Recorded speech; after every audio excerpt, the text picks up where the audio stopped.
What's good? What's good? What's good, Trappers? It's your boy, the Wallstreet Trapper, and welcome to another episode of Trappin Tuesdays, y'all. Come on. There we go. Listen, man, so I got something on my mind, something on my heart. As I think about every 4 years, this country goes through this change of power, this transition under a new regime. And with that regime comes a shift in policies. With that regime, some people get fearful. With that regime, some people get intimidated. But what I want to ask you is, under your own family's blueprint, what regime are you impeaching? I say that because when we look at our families, we have been held captive by the same regime for generations. We've been under the same strongholds for generations. And so when we think about wealth, when we think about freedom, it is through the lens of the old regime. And I'm not talking politics here. Like, we don't have to wait every 4 years before we transition power. We don't have to wait every 4 years before we start to develop a new ideology, a new philosophy around money. Like, a new regime represents new possibilities, but the new regime is only in place when a new leader is bold enough to step up and say, it's time for a change. And so to back that up from a philosophical, from a history, and from a biblical lens, we look at Moses standing in front of the Red Sea. That's a new regime because while fear was present, faith was also at the forefront. When we look at Winston Churchill, we talk about a man that's coming to take over a country that's on the brink of collapse, but the new leadership allowed that new country to have faith and to have, watch this, Jose, the audacity to believe that they can be led a new way. When we think about David, right, a new regime, Saul didn't know he was about to be replaced, but a new regime came, right? Like, David came to not just bring lunch, but tradition, like to put him in place of legacy. We talk about a new regime, and the one thing I understood about a new regime is it can provoke fear in the old one. Change makes us all buckle a little bit. Last week we talked about, Jose, we talked about being comfortable with the yoke that has been holding you down.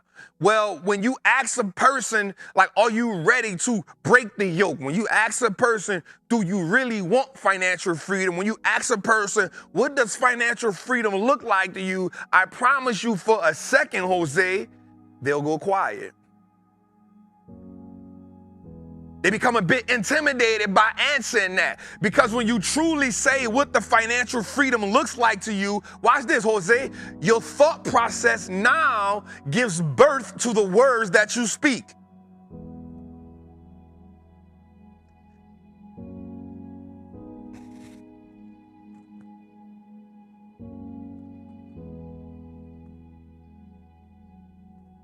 When you ask a person out the gate and you say, yo,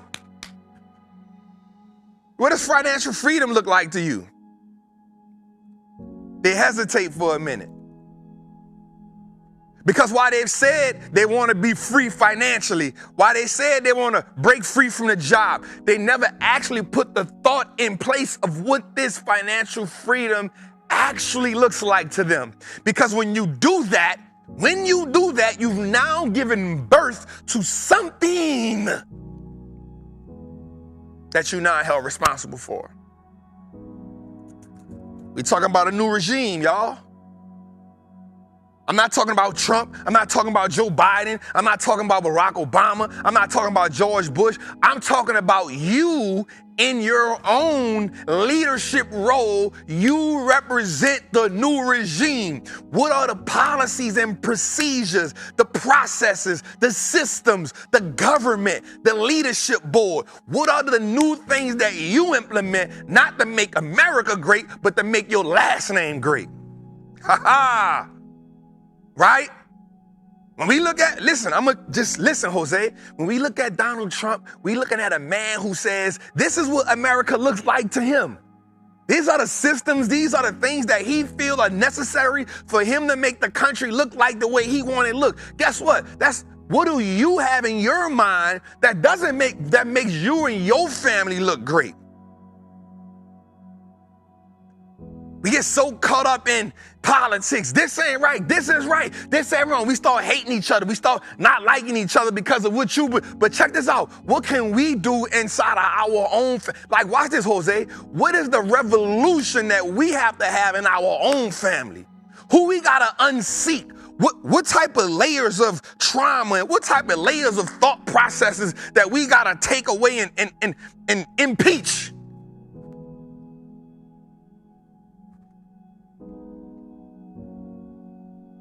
Who's on a board of directors in your family that you got to impeach?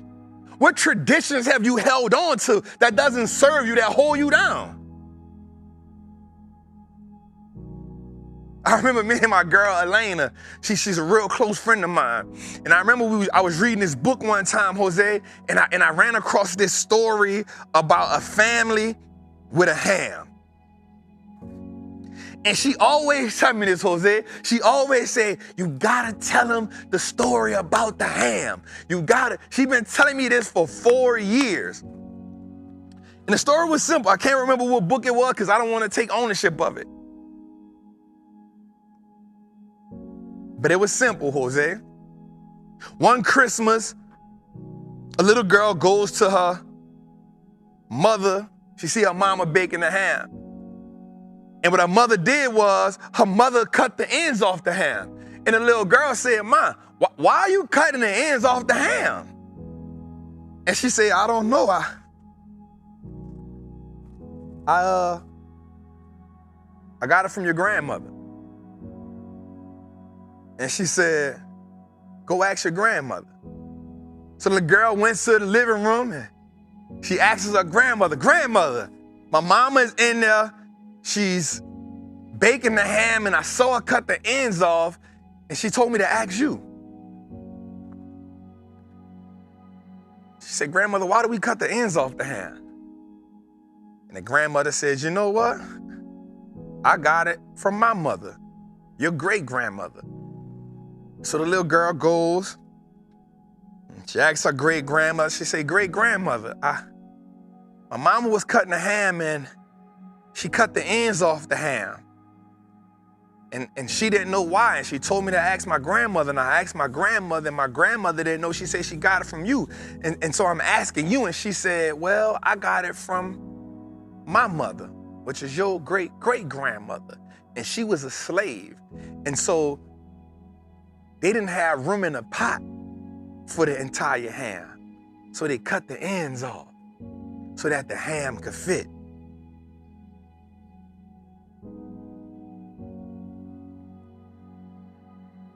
Now, generations later, they still was doing the same thing. But watch this, Jose. The ham size stayed the same, but the pots got bigger. But we still treated the ham the same exact way.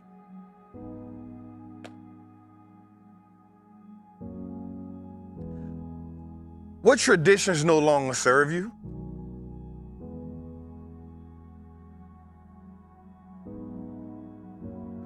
What traditions are actually holding you captive? People looking at the market and we're fearful of it. And I want y'all to understand this tonight if you never understood it before. The rich have always gotten richer in America. poor have always gotten poorer in America. But I want you to understand something. There's a small percentage of the poor that makes a pivot and they decide to step on the other side. They decide that they will be the last generation of that bloodline that will not understand what freedom is like. They understand that they are the last person in that bloodline that will go without. They understand that they are the last person in that bloodline that will get it out the mud and not out of the market.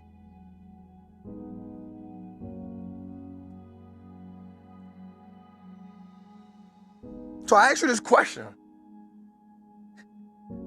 Jose, they're saying, because Donald Trump in office, Trap, like, we gonna get this money. I'm saying under Joe Biden, I got that money. I'm saying that if you take whoever president out, as long as we not just in a deep, full-on recession or depression, we gonna get that money. We gonna build our spirit up too. Because what good is it for man to gain the whole world and lose his soul? We ain't never got to lose our soul. We can't serve two gods. We know that. We're going to serve the one God who is the actual source, and then we're going to use the resources that he gave us. I want you to understand that it don't matter who in office. Morally, what makes sense to you? Stop getting so caught up in somebody saying something that triggers you emotional, and now you on a full-fledged essay on somebody's page who you do not know, arguing with somebody that you will probably never see in your natural life. You wasting time arguing on social media when you can just switch the app and go to the one that's making you some money. Okay, they missed that part, Jose. They missed that part. You arguing with somebody you will probably never see in your natural life. Why not just close that app and then open up the other app where you're making the money at, and then go figure out how to print more money in that app?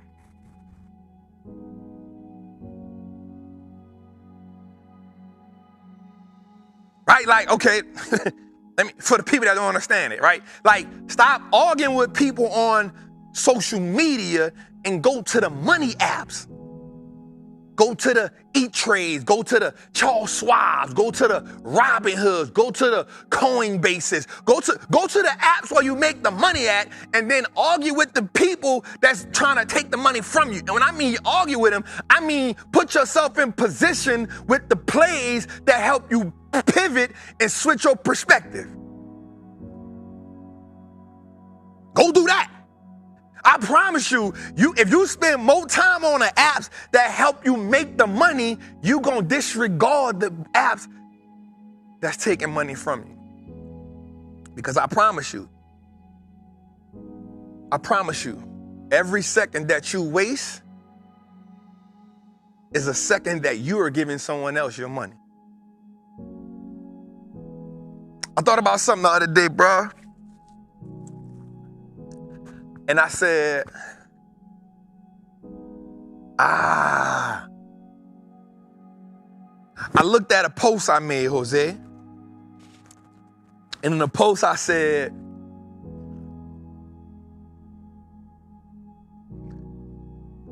with this going on and that going on, and most times we get lost, watch this, in the idea of a thing before it happens.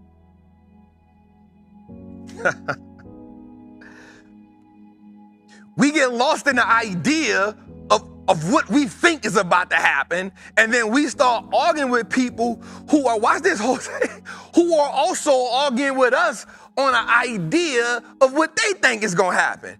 And nobody has the proof of what's really going to happen. And I realized that I never take place in those arguments because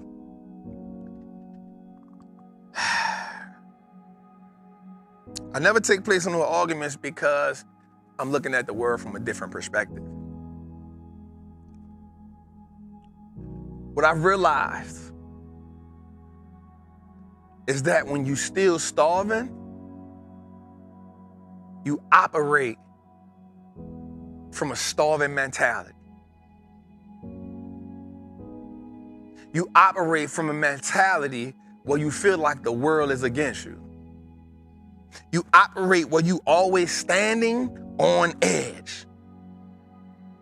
But I realized something, Jose. I'm hungry, but I ain't starving. And because I ain't starving, I'm not as emotionally tied to the things that go on in this world. I just try to position myself and my family so that we can navigate whatever happens. And it's because I believe in God, I know that one thing, Jose, I'ma never be in a compromising position.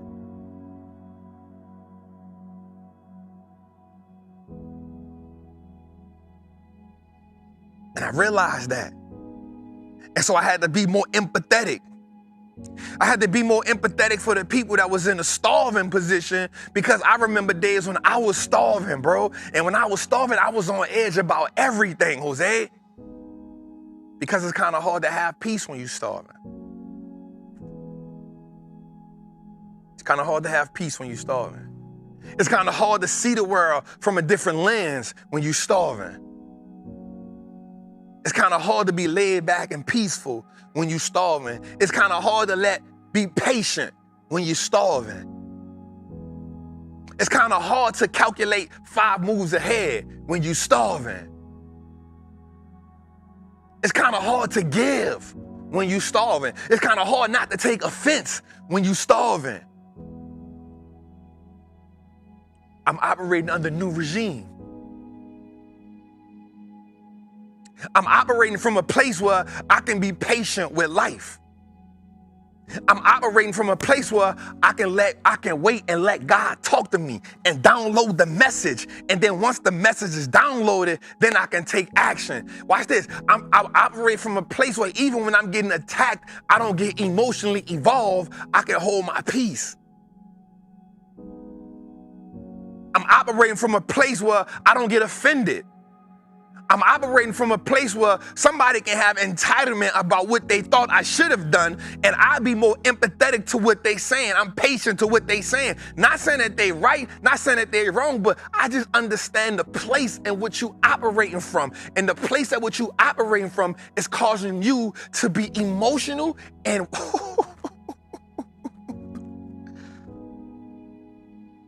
and your emotion is not really toward me. Your emotion is toward the position that you're in.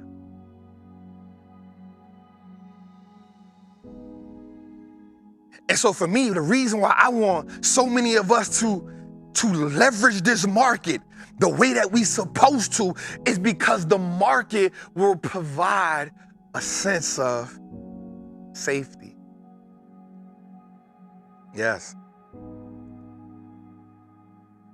The market puts you in a position where you don't feel entitled for nothing. It's a one-man sport. It's a one-woman sport. And now, Jose, I just go through life saying, nobody owes me anything but me. I owe myself. No one owes me nothing. No one is entitled to do anything for me, because the market puts me in a position where I have now taken full control of not just my life, but my financial destiny. I'm under a new regime.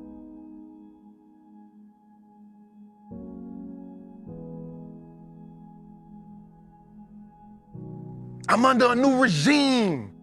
We got a new blueprint. We got a new process that we go through when we make decisions.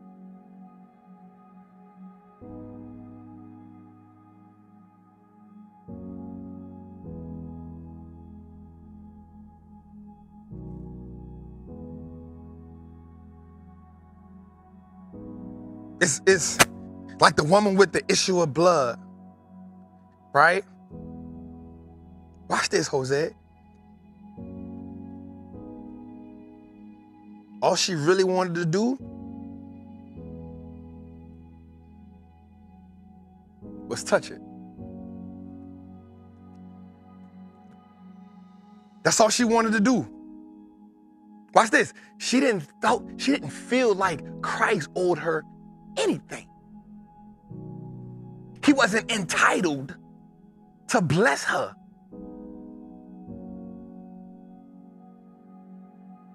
While so many people felt entitled, she just said, I'm going to take it up on myself because, watch this, a new thought took place in her brain that said, if I touch it, everything else will change. If I touch it. And so watch this, Jose. We don't understand that, bro. Like, she had the issue of blood for a long time. She was weak in moments, Jose. She had to gather up herself. She had to take authority over her own life, and she had to put something in her mind that said, if I go through this, now watch this, we know that Christ is coming, so we know that she got to do what? Fight through the crowd. When you got an issue of blood, you weak. When you losing blood in your blood, like you weak, you don't have what it take to fight through the crowd. You don't got it what it take. And you got to remember, at this time, people understand that Christ is doing all kind of amazing things. So they there. They got people that feel entitled. You got people that won't see just to see. You got people that's hating that won't say what he can't do. And she said, I'm going to fight through all that to get a touch. Here's what happened, yo. A new regime took place in her brain. She had to pivot. She had to go from saying, woe is me. She had to go from saying, I'm going to die like this. She had to go from, like, remember, people ain't even want to deal with her. She down. She out. She on the verge of giving up.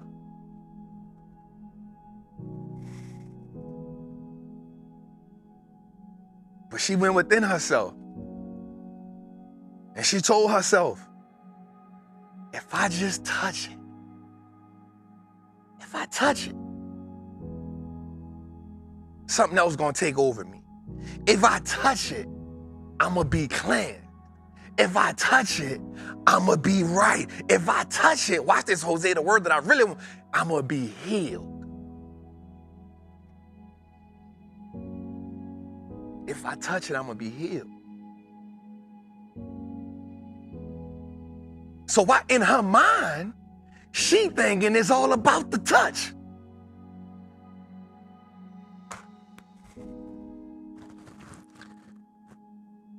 In her mind, she thinking it's all about the touch. What she don't realize is the minute that she said, if I touch it, I'm gonna be healed, she was healed.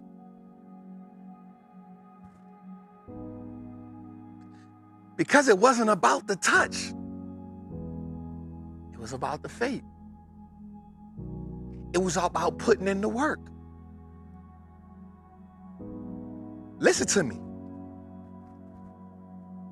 Before she touched, she had to believe. Once she impregnated herself with the belief, she had to do the work. What was the work? I had to get up. I had to walk. I had to fight through the crowd. That alone made her worthy of the healing.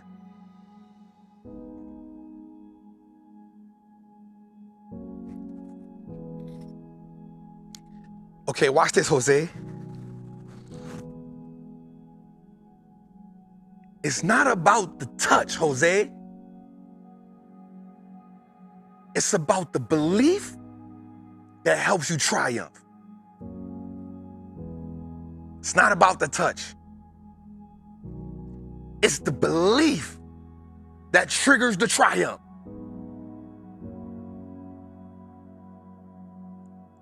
We're going to take it slow right here. So I want y'all to really get that. It's not about the touch. It's the belief that triggers the triumph.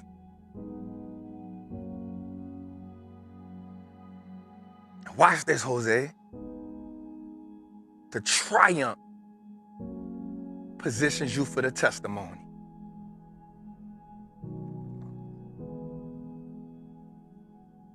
Okay, watch this.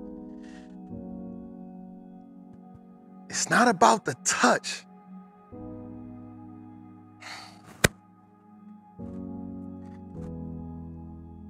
She fought for the touch. But it wasn't about the touch. It was the idea that she had in her brain that consumed her, that overwhelmed her, that actually healed her.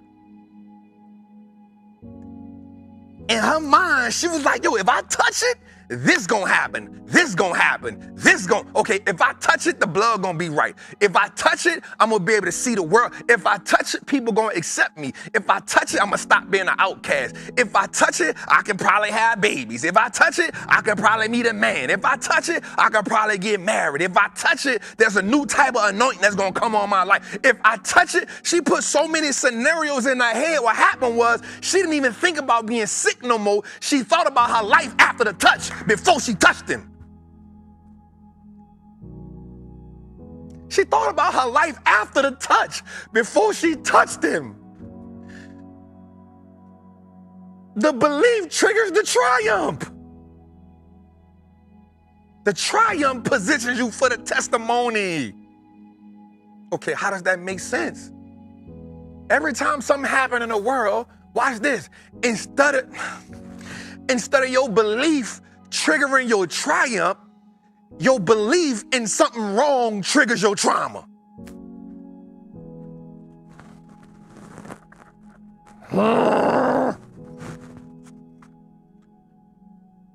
When something happens, Donald Trump in office, the minute the belief in what you thought was gonna happen triggered your trauma. You ain't look at it from the perspective of, oh man, I don't care who in office, we're gonna get their money. That's how I looked at it. Bro, Joe Smoke could have been running for president. I'd have been like, hey, bro, hey, that's above my pay grade to think about all the wrong stuff he gonna do. What is in my pay grade? What I can't, because once you cast your vote, you've done all you can do. Once you cast your vote, you have done what is required of you as a citizen in America. As an American citizen, you have maximized your power once you vote. That's the ultimate power in America. It's a democracy. You can vote for who you say you won't be in office. We're not gonna go, but you've now optimized your power. Now what happens is, once I optimize and utilize the power given to me, the next thing I need to do is position myself so that me and my family can benefit no matter what they do. Oh, you selfish. It ain't all about money. No. It's not all about money. But no matter what happens, you are responsible for you and your family. So when a person get in office who you don't like, what happens is, instead of you having the belief system of, it don't matter who's in office, I did what I can humanly do. I'm going to pray on it. I'm going to ask for protection. I'm going to ask for guidance. But no matter who's in office, I'm going to position me in mine. But instead of doing that, your belief in the worst outcome triggered the trauma. And so now you went down a rabbit hole of attacking everybody you see. Your trauma triggered Trump. No, let me rephrase that. Trump triggered your trauma.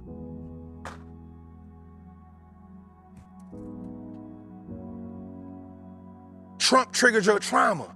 Instead of saying, bro, guess what? The market made money under Bush. The market made money under Obama. The market made money under Trump. The market made money under Biden. What's gonna change? Yep, politics gonna go this way, this gonna go that way. I'm not gonna let that put me in the rabbit hole where my trauma is triggered. I'm gonna let that put me in a position where my optimism.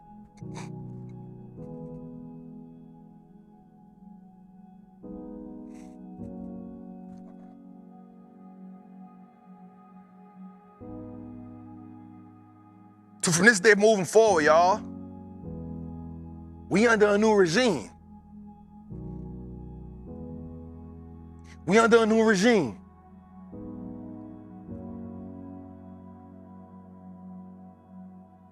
Moving forward, y'all,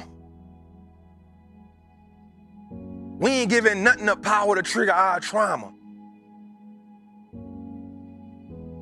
Everything we do and everything we hear triggers our triumph. Everything we do, everything we hear is positioning us to be better. Everything we do, everything we hear is positioning us for freedom. We always one investment away. I say we always one investment away. It ain't I don't have enough money. It ain't I'm broke right now. We are always one investment away from freedom. We under a new regime, y'all.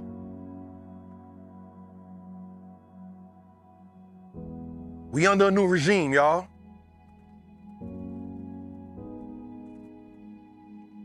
And it's up to you. Each and every last one of us, we got a responsibility.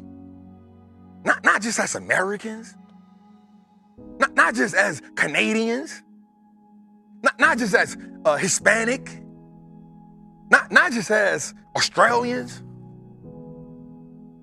as a people who are living and breathing on God's green earth. We have a responsibility to position our families for greatness. Because if not, we just add on to the trauma of being stuck in the same position generation after generation after generation. It's on you. It's on you. And with that comes a bold, audacious, kind of arrogant outlook on life. Because the people around you gonna look at you like, how dare you have that audacity to feel like you could be the first generation millionaire? How can you have the audacity to say that your kid's gonna be a millionaire before mine? How can you have the audacity to say you're gonna retire before the world said you're supposed to retire? How can you have the audacity to buy that real estate? How can you have the audacity to play the options market? How can you have the audacity to build that company from nothing? How can you have the audacity to not be on welfare? How can you have the audacity to not be on food stamps? How can you have the audacity to believe that you are the one who can change your family's outlook? How can you have that audacity? Because your faith will trigger your triumph. We under a new regime, y'all. 2025, we under a new regime. Somebody new came in office yesterday. And guess what? 4 years from now, somebody else new gonna get in office. And guess what? 4 years after that, if that person don't repeat, somebody else new gonna get in office. And guess what? After that, if that person don't repeat, somebody else new gonna get in office. Guess what? Until the day that we die, somebody else new gonna get in office. Guess what? Until the day that we die, we're gonna have to pay some type of taxes. Guess what? Until the day that we die, they're gonna keep changing rules of the game. Guess what? Until the day that we die, they're gonna keep having policies and government that's gonna affect us one way or the other. Ain't nothing we can do about that, y'all. It's gonna happen. But guess what we can't control? We can control our family's financial destiny, our family's financial burden, our family's financial positioning. We under a new regime, y'all. It's your boy, the Wall Street Trapper, episode 127, Trappin' Tuesdays. Jose, what's poppin', baby? Let's go, family. How we feeling, dog? My dog.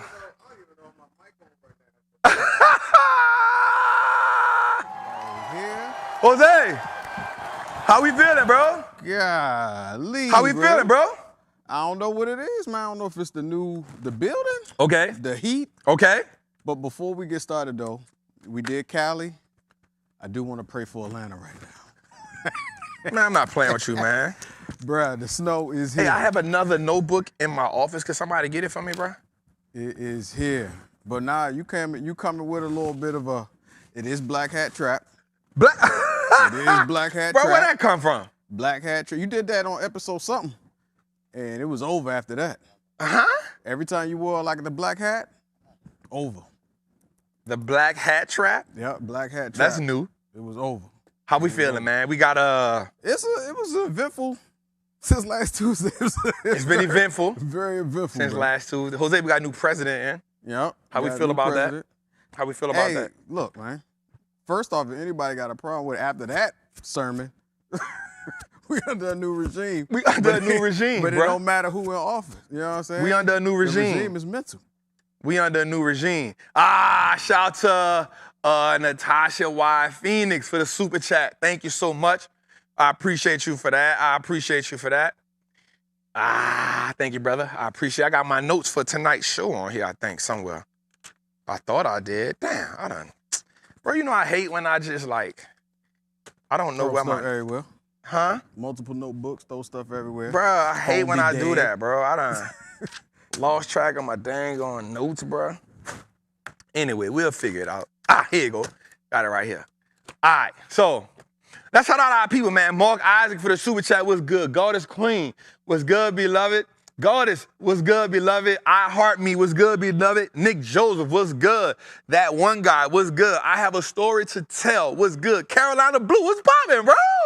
I ain't seen you in a while, man. Dana Clayton, what's up, man? Kerry Rainwater, what's good, family? Nathan Higgins, what's good, family? P. Sage, what's good, family? Walter McFree, what's good, family? VK, what's good, family? Double R, what's good, family? Stock Stackers, what's good? Tori, what's good, family? Rams, what's good? Calvin Smith, was good? Terrence A was good. AJ was good. ATL Yo-Yo was good. They going too fast now. Damn, I can't catch it. My eyes slowing down. That's how it go. My eyes slowing down. Larry Morgan was good. Dana Clayton was good. Tamara, I see you. Elijah was good. Maya Holmes was good. KJ was good. I can't fast. Dennis Clark was good. Marcus was good. AJ Mason was good. Witt was good. Cass Howard was good. Cliff was good. Adam was good. Adrian Thomas was good. Marcus Angels was good. Rob M.M. was good. Yours truly was good. Mo Money was good.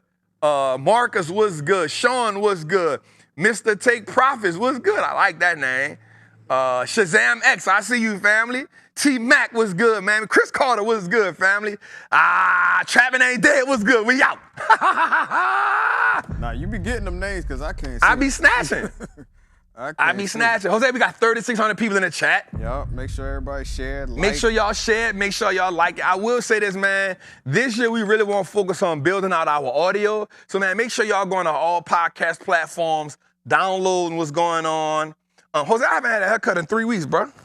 I told you look like you on an album mode. I really am, dog. Like, I'm thugging, dog. Like, I'm just really on some, like, then I'm you really. took the hat off. Nah, for sure, bro. Like, I'm really on some, bro. Like, I'm on some, we got to get this thing. Hey, I'm with you. Golly. I ain't think you was going to take the hat off, though. Nah, bro, I ain't got nothing to hide, bro. I ain't think you was going to Full head of hair. No pun intended, George. No pun intended. Damn. Oh, man. Full head of hair, dog. I ain't got to connect the beard. 42. See, my beard don't connect. My beard connect. Right? But they be saying, Jose, your beard don't connect. I say, but my hairline then, though. Hey, yeah, they get quiet after that one. I was like, all right, cool. You want to cut? I could cut. All right. But you got both. I see. Holla at your boy, Trap. Walt Russ was good. You hear me? All right, man. We got a lot to talk about tonight, man. You got the TikTok joint on your list? What? I know we talked about it last week. You got it on your list for this week? What we talked about? Talking about TikTok going away, and you see it acting like a baby daddy trying to act like he was going to unalive himself for attention. Well, you know, we talked about that. You know what I'm saying? The whole go away for a day and come back. Well, you know, we'll talk about that. We'll talk about that. Okay, I was about to say. I was like, is that on the list? We'll talk about that. We got a lot of stuff on the list, man. I'm just super excited about, You know what? I'm gonna say something, Jose. I am really actually glad that the whole president thing is over with. Right? Like Yeah. since November, we have been fighting as a people, right? And when I say we, even if we not all not getting into it, I kind of not like to exclude, you know what I'm saying? Because here's the thing, like, I put a post out today, Jose, right? Simple post. Bro, the post is simple. The post is me dancing, right? The post is me dancing.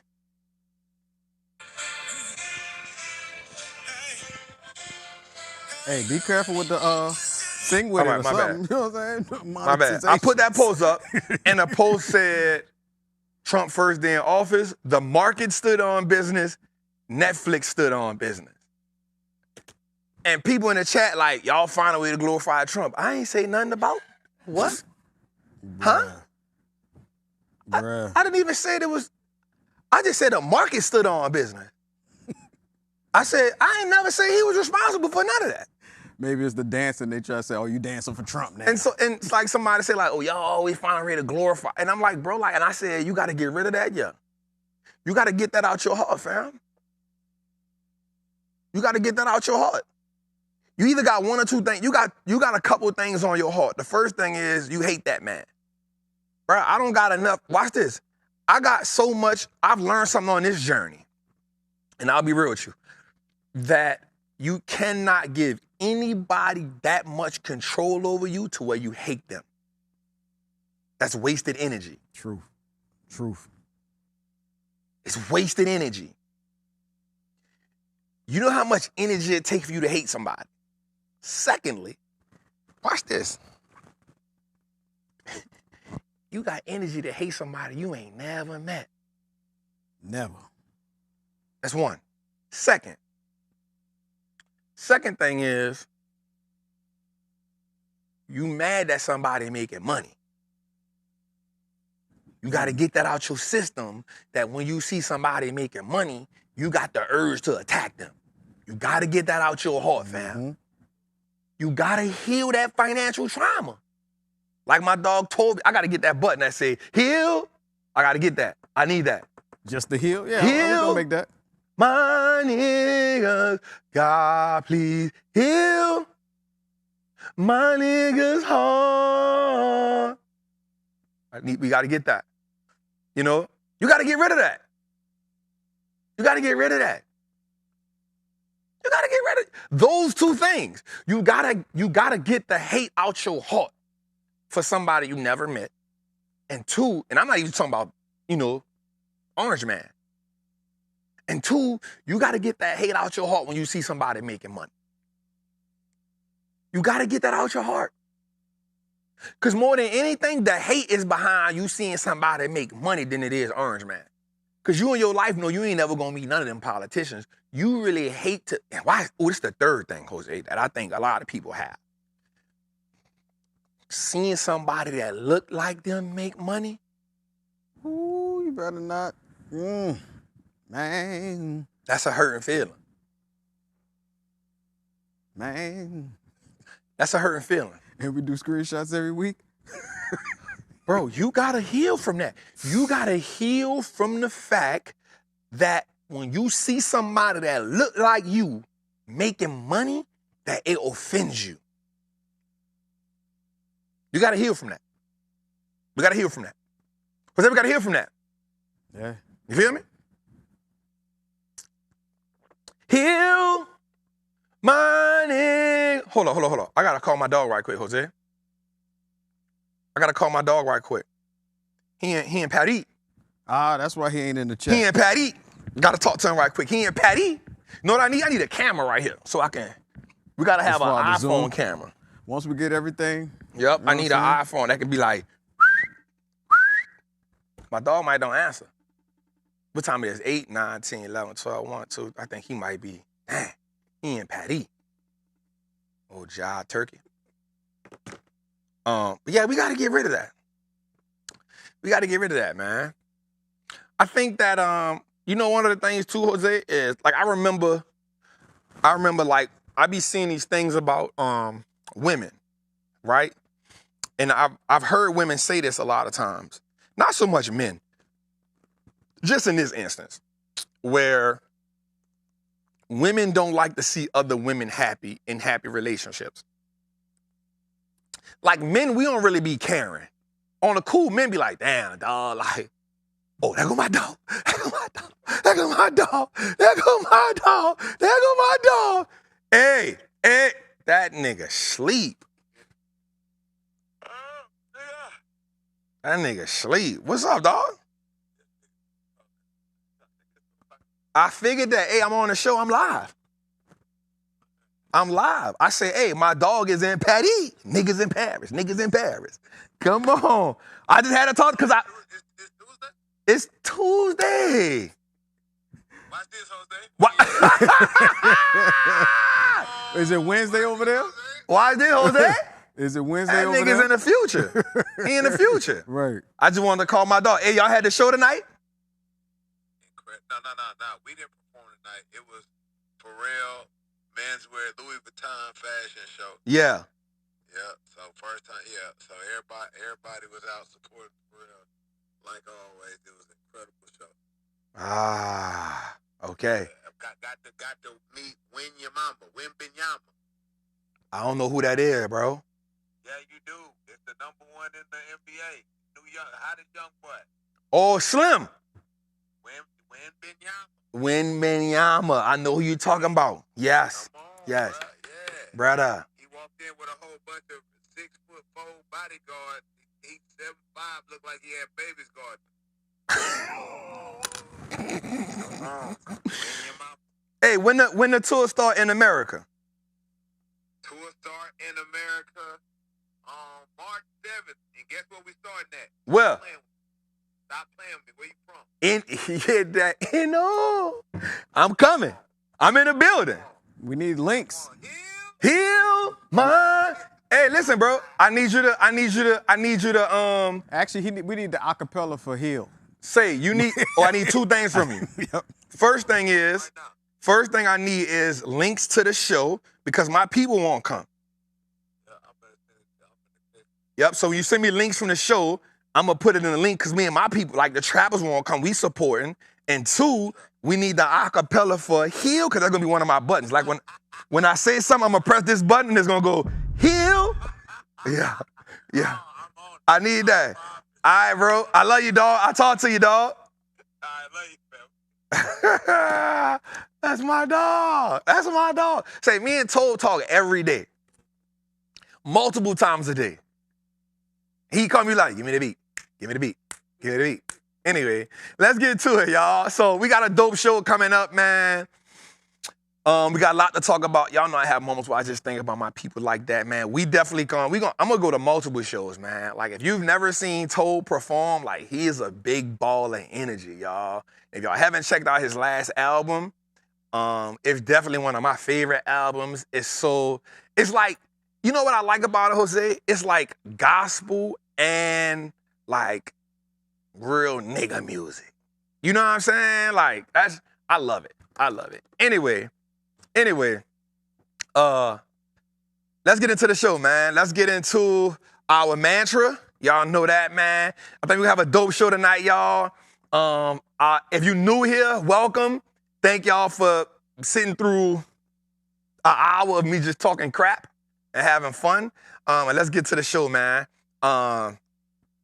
Let's go, man. I am a certified Wall Street trapper. I'm confident in my ability to make great investments. The stock market is a machine that prints money, and I'm more than capable of operating this machine. Not only will I free myself, but my family will eat for a lifetime based on the information I apply today. I'm a money maker and a wealth builder. Today, I break all the chains that anchor me to that poverty mindset. My ancestors will smile now because I've turned our last name into an asset. That is so powerful for me. My family's purchasing power will increase indefinitely. Today, I make the declaration that no longer will I be a slave to money. No longer will a generation behind me inherit lack. No longer will I submit to selling my time for money. I am a first-generation millionaire. I am the architect of my family's legacy. I am a certified Wall Street trapper. And Wall Street looks like us now. Let's go, man.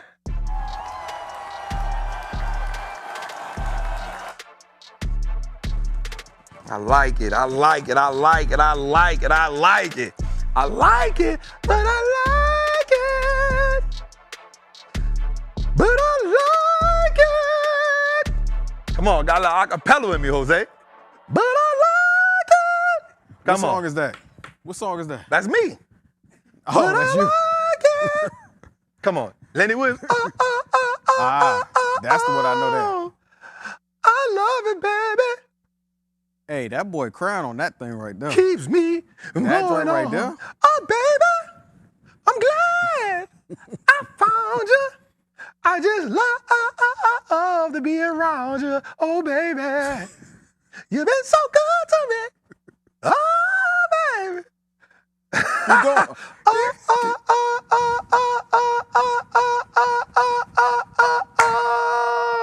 There it is. Ooh. That's what I needed right there. That's Come already- on, come that's on, a Jose. clip for social media Come right there. on, come on, come on. Hey, bro, there's no better crying song. Like, bro, like he set the standard for what it was like to cry to a woman. 100%. 100% he set the standard. There would be no Keith Sweat without Lenny Williams. Bro, feel these me? new kids, they don't know nothing There about would be that. none, like Lenny set the tone. Lenny set the tone. Trap sound horrible. Bruh, we know this. That's what makes it so dope. I know I sound bad. You hear me? A little bit Aight, of man. auto-tune, we all right. All right, man. Let's get to it, man. Let's get to it, man. All right, we got a lot to talk about tonight. We're going to cover a lot tonight, man. Before we get to it, man, how y'all feeling in the chat, man? Just let's get to it. Before we get to how somebody, see, Nick, I feel you. They say, hey, Chad, you might got something. I might got something. Let's go, man. Listen. Let's go to it, Said man. Leon to Lenny. All right, Jose, we got a lot to talk about tonight, man. And let's get to it, man. Let's go. Let's get into it, man. We got a lot to talk about. Let's start off, before we get into anything, Jose, let's start off with our recession portfolio. Before we get into anything, man, let's start off with the recession portfolio. Atlanta, we got snow back to back, Crazy. right? New Orleans, we got snow. Houston, snow. It's snowing in the south, boy. Goddamn. Bro, when I saw them skiing and making snow angels in the NO, Oh, for sure. We get it every 7 years. that's Every 7 years. wild. Watch out. What? Okay, I got a question. I Mm-hmm. question. I done seen 4 people on social media running in the snow with a bottle of Hennessy in New Orleans. For sure. What that is? Running in Hennessy. Running in the snow with Hennessy. Why though? What's the Hennessy? Niggas do nigga shit. What we I ain't talking seen about? that nowhere else. I'm just Everybody like, got their, you know what you saw in Atlanta? Block parties in the snow. yeah, I seen Bama's doing music videos. You feel me? Everybody do something different. You gotta Yeah. realize, it don't snow that much down here. So Yeah. when it gets snow, we just do what's on your heart. Do it on your Come heart. as you are. All right, let's get into our recession portfolio, man. We got a lot to talk about. Nope, let's start off with Amazon. Let's start off with Amazon. You're gonna see. No. Let's start off with we'll start right there. Don't worry about it. I can't call it out because we blocked it out. I can't call it out. All right, so Goldman Sachs play is up. We like that. We got this Goldman Sachs. Say, bro, I'm telling y'all, like, somebody asked me the other day about Shaq. What's up? We appreciate the Super Chat family. So, Jay Nola, we did. If you go back to, let me see, I'm about to tell you when we had snow like that. I came home in 2007, maybe 2009. 2009, we had snow like that. I remember I was working at NASA, and I remember the man was like, our CEO, the foreman was like, you know, we was unloading a truck, and bro, the snow just came. Bro, I was about to say, what was you doing at NASA? I was building it. Okay. You know, I was iron working. I know, but I get when you I was said, an apprentice, so I wasn't making that much. But I ain't care because, you know, I had watch this, Jose. I had other streams of income. Come on now. Word. Come on now. word. You see that? 4,000 in the chat, too. Come on. 4,000 in the chat. Let's go. Come on. Yep, in 2008, 2009. Yep, because I just came home. Bro, that snow came so hard. I was like, yo, I could not drive. I made it to the crib, and we was locked in. Somebody say, nah, it did melt later that day, though. You ain't lying. It melted that night. It melted that night. It melted that night. It melted that. By nighttime, it was gone. Like how many inches though? How many inches was it? I think it was like 2 inches. Oh, okay. I think they got it packed. I think it's packed now. Now it did snow heavy, but then it stopped. Oh, okay. So it snowed for like 5 hours and it stopped. I think they got the snow we had last week, you hear me? So anyway, let's get to it. All right, let's get to it. All right, so watch this. So I'm gonna tell y'all something. People be sleeping on Goldman Sachs. You know, I love Goldman Sachs as an investment, and I love Goldman Sachs as a option play. It will be one of the rather expensive ones, but Goldman Sachs, if I double down on a play, that means like I'm locked in on it. That means I'm locked in on it. I was locked in on this play. I like that play. All right, so damn. We got our meta plays up, that's good. We ain't tripping on that. The MSTR play is up a little bit, down on the other one. We all right with that. We ain't fussing too much about it. Let's go a little further. Now, I ain't gonna lie. Netflix did us great. So watch this. What's my mantra? So watch this though. So I gotta give, so I don't hate on Jose, right? I'm gonna let him live today. A Netflix stock a week gonna keep you off the street. And them streets cold right now, bro. And them streets, you need to be under them sheets. Right. You need to be under them sheets. Rubbing on some, I'm not even gonna say it. You know what I'm saying? Yeah, grown man gifts. LaShawn isn't here, bro. Grown man gifts. All right? But, so, if y'all remember, so watch this. So here's what the haters always post when they feel like I'm wrong. But they don't never post all the times that I'm right. They don't never post that. That's okay.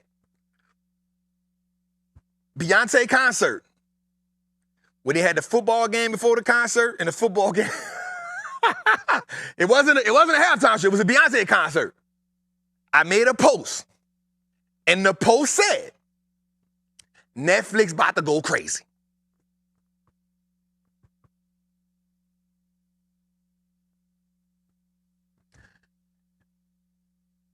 None of the hating pages posted that. The blogs ain't pick it up? None of the blogs ain't picked that up. Right? None of the blogs ain't picked that up. Right? They ain't post that to their community. Well, I wonder why though. Anyway. Man said she gotta be too something to do something. Yo, they just doing all types of bars in the chat today. Yo, I've never heard that one. Shout out to one. the chat. That's a good one there. She gotta be too something to do something. Ooh. Ooh, I like that one. I like that one. I like that. That's a winner. That's a winner. That's a winner.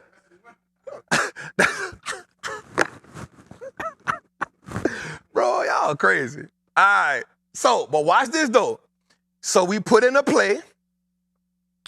The first play we had was a March 770 play. That was good.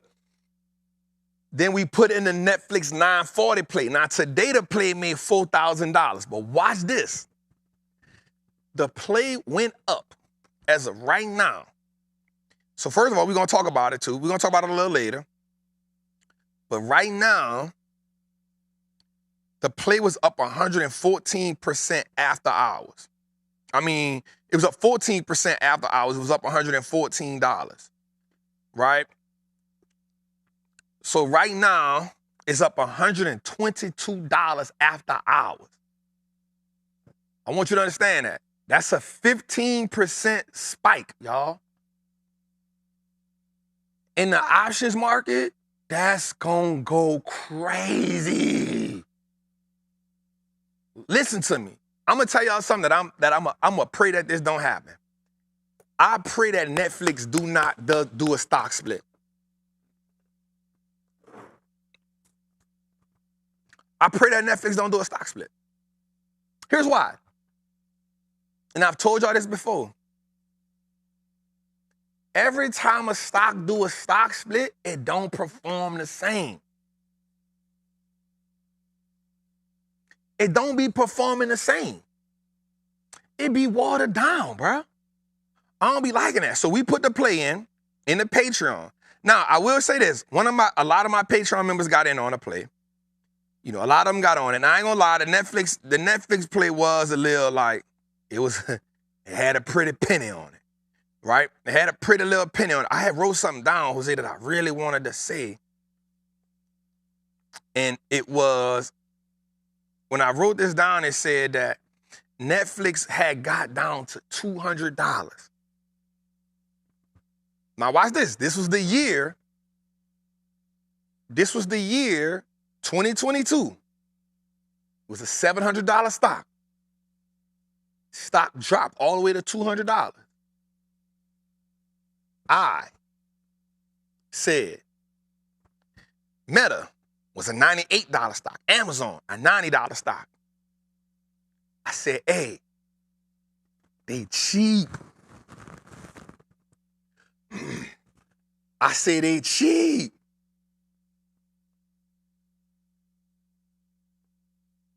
They cheap right now.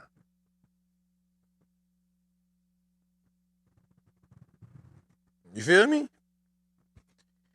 And I said, this brand is the prototype of what a streaming company, why would you would post that one, right? You would post that one. You would post that one. And so watch this, y'all. We got to understand that the market does give us opportunities to buy great companies at dirt cheap prices. Now, mind you, 2022 wasn't that far ago when this happened. I said you should own Amazon, you should own Netflix, you should own Meta. Right? And the reason why, and I know you could say anybody could have said that. That's true. You could have. Right? And the reason why I said you should own it is because the market itself was in a crunch. It wasn't just those companies. The market in itself was in a crunch. Facebook had done punched Apple in the face. Apple had done punched Facebook in the face with the stuff that they had came up with. Netflix had the crackdown on the password sharing that came up with. You know, we was able to get these things for cheap. And then I said, yo, this is gonna be $1,000 stock again. But it took 2 years to get there. Took 2 years to get there. So what? I'm gonna say something to y'all. It's real talk. The most money is made in the market. Watch this. The most money that is made in the market is during the most fearful environment. The most money that you'll ever make in the market is in the most fearful environments. Now, the reason why I say that is because it's in those environments where you gotta, watch this, you gotta separate your fear to realizing that this is the most opportune time, right? So somebody said something in my Patreon group, and he actually had, what's the word? He had a valid point. He had a valid point, right? There was a lot of us that were in the market. You know, a lot of us were already in the Netflix play. Some of us was in both of them, some of us wasn't. And he said, why? He said when Trap Play went down 40%, why didn't a lot of y'all get into play? You know what I'm saying? And to be honest, he was right. He was not wrong, right? But the Netflix play was expensive, so most of the people who was already in it probably was in a lot of other plays too. But he was right because some of we was in a situation where, and this is what I always try to get my people to understand. If it's not a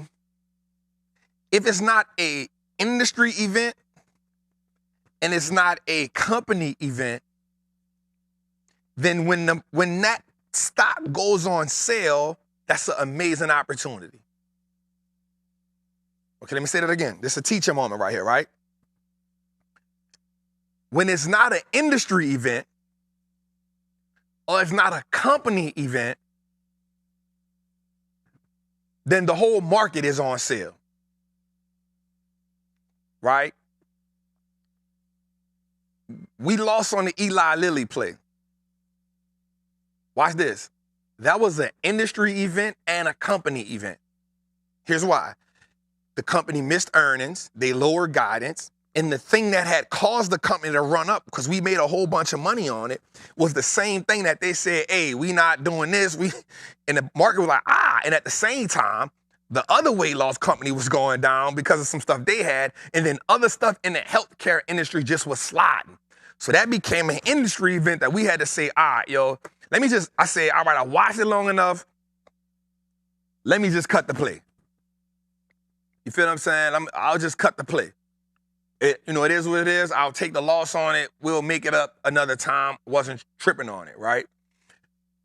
Not just even with Netflix, even with some of the other plays, like you see me, I had got in another meta play. Same thing. It had pulled back. Same thing with, I think, AVGO one time. Like, we've done it multiple times.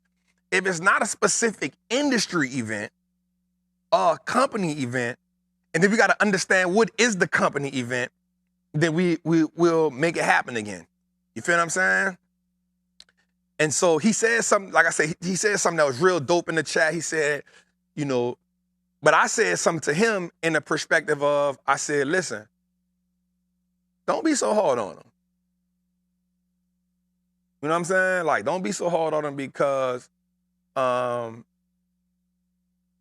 me and you both were in that situation once before where we were just hesitant about a play. And I'll say this to everybody, especially if you take a loss. Like if you take a big loss, like you'll be a little hesitant about the next play until you groom yourself to understand that, like, this the nature of the game.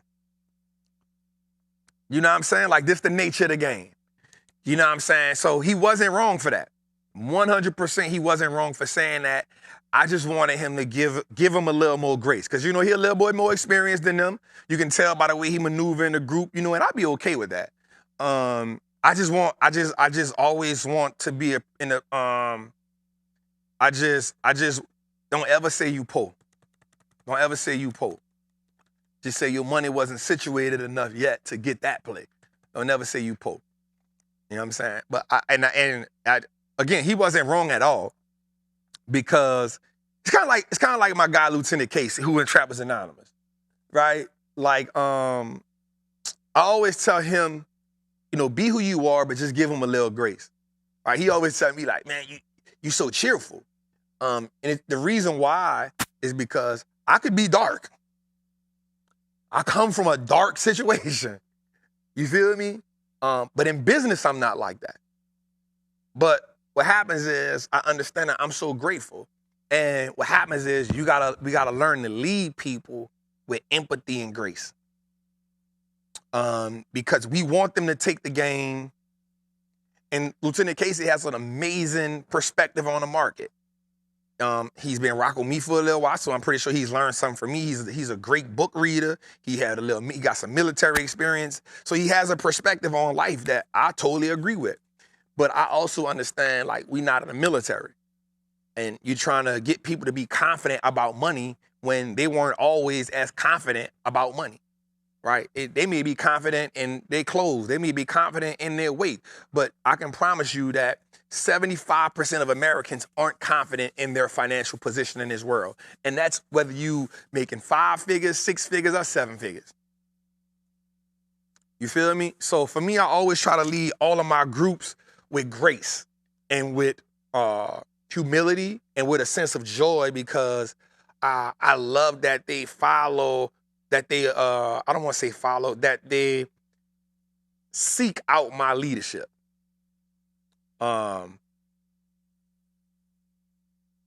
so that's what I try. And so that's why I keep people like my girl Chelsea, my girl Natalie in my group because they are the complete opposite of him. And it gives balance. In a Patreon, I haven't made lieutenants in the group yet. But again, you know, my guy, he wasn't wrong. He wasn't wrong about saying that. But I just want him to give, I wanted him to be a little more graceful. And it's okay to give people that true pie. That true pie is serious. Like, yo, if you was already in on a play, like when it went down 40%, if you watch this, if you follow the blueprint that Trap says, this was a perfect opportunity. But the reason why I didn't triple down because we had 2 plays in it, it is a rather costly play, and I'm already in 32 more plays or 28 more plays. You know what I'm saying? So that was the thing. But he definitely he had the right mindset telling them that. Jose, did I cover last week the issue we had with E-Trade with the 1256 rule?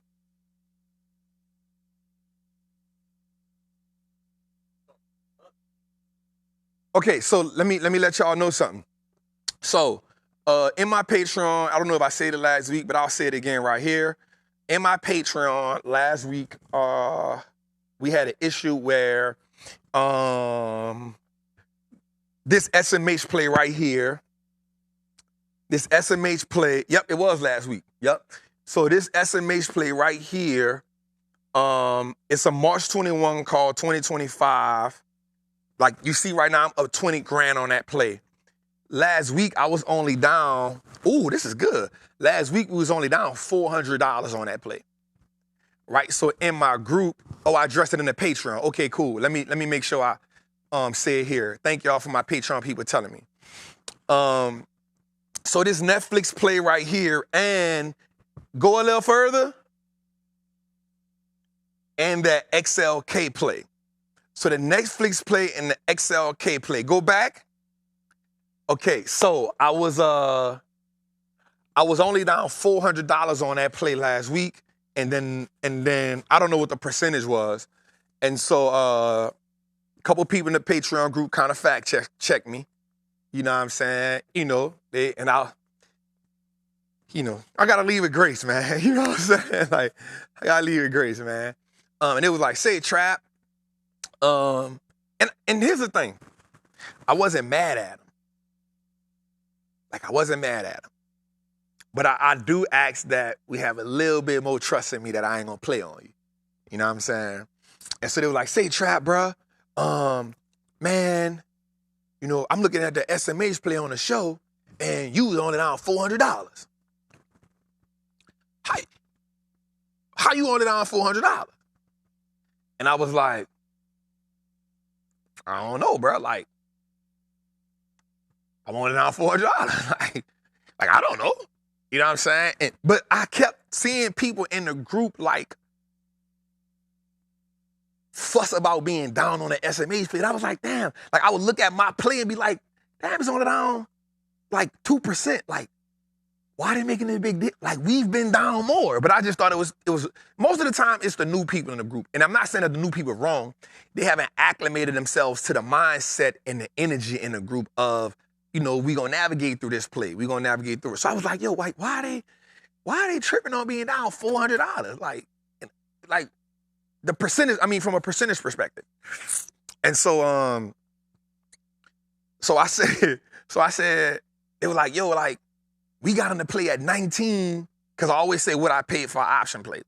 And it was like, we got them to play at $19, and on the thing you said you got in at $5 or $6, whatever that was. Like, how is that possible? And I said, so I'm not gonna lie. I looked at the play, I looked at my thing, and I was like, ain't no way in hell. I told them get them to play at 19, and I'm in at 7. Like, that's some backdoor shit. You know what I'm saying? Like, if I would have did that, that's why I wasn't mad. Because I was like, Once I saw the price differential, because I said, now here's what I did. I said, hey, check that again because maybe I misprinted it, right? Because I'm looking at mine say $7, and I know I ain't backdooring my people like that. I know it may alter a little bit from the time I make the play, put it in, at worst case scenario, $1. So, and I saw that, I said, ain't no way in hell I told my people get in the play at 9 and I got in at 7. That's a drastic. So when I saw that, I was like, okay. I got back in the group and I said, hey, maybe I mistyped it. So bro came back with the screenshot. Like, nah, bro, on this day, you put this in at this price. So I was like, Them receipts. Okay. Receipts. I said, okay. Something ain't right here. You feel me? And I know I ain't did it. But immediately I understood the hostility, right? And what I decided not to do was match it because it'll reshape everything. So I said, okay, let me go call E-Trade to see what the issue is. And so what I did was I called E-Trade and I was like, yo, now here's what it did do. It triggered a string of events because now like 8 or 9 people in the group went to questioning prices to stuff that ain't had nothing to do with that play. Hey, you got in that play. Why you ain't lost this much? Why you ain't lost that much? Why you ain't lost this? I said, hey, what we doing, bro? It just don't seem right, bro. You cold-blooded, Trap. I said, whoa. I said, how you only down $400? I said, he said, I'm down such and such. I said, bro, I only got 3 or 4 contracts in it, bro. That's why. He was like, that just don't seem right. I said, one of the reasons why I don't put how many contracts I have in the group, I'll put price paid, is because I don't want you measuring how much you're gonna put in this play based on how much I'm gonna put in the play. Because I base how much I'm gonna put in the play based on how much money I got in cash. You know what I'm saying? That's a whole nother story. But the floodgate opened. I'm talking about like 5 or 6 people in the group went to fact checking me. And I know what happened. They probably start talking to each other. Yeah, man, nigga trying to play us, man. Nigga messing over us, man. That's why the nigga always winning. I don't know how I go. Listen, once that little whisper hit in, same thing that took Eve hostage. Damn. They said once the coin fall, I'm dead. Maybe the bacon soda next. So I had to call E-Trade. Quick story. I had to call E-Trade. I said, hey, check this out. I call E-Trade. I talk to E-Trade. Then I take the video and I had to put the video in the group. And I was smart enough not to just type it. Because if I would have just posted it in there, they wouldn't have believed that. That nigga covering up for himself. So I had to call E-Trade, talk to him on speakerphone. It's a good thing I got 2 phones. And I had to record myself talking to the people on the phone. Ain't nothing wrong with receipts. I was like, hey, repeat that again. I said. Say it louder. I said, what price you said I got it at? Hey. You did what? What date that was executed? What other plays? What other plays? Asking questions like you're on the wire. Yeah, like I'm on a wire. Yeah, like I'm. Hey, what? Look, I'm holding the phone close to the speaker. I'm in a truck like this. Hey, what play that was? What other plays fall under that? And so what happened was, and I'm gonna tell y'all this too, and I told Sean, I said, hey, you do options, you need to pay attention to this. So basically what happened was E-Trade under Morgan Stanley started a rule in 2024 called a 1256 rule. And the 1256 rule is basically, it falls under certain ETFs. It was the SMH play, the XLK play, and QQQ. And I guess a couple other ETFs. Just in essence, they tax harvest the play for me. So because the plays were already down, what E-Trade did was they took a portion of the losses, took them for me to, I guess, try to help me, and then they repositioned the play. I didn't know they could do it. And so now with the SMH play, it's still the same play, but instead of it showing me in the play at 19, which was what I bought it at 19, like 17 or 1907, something like that. After they did what they did, it repositioned me in the play at $7.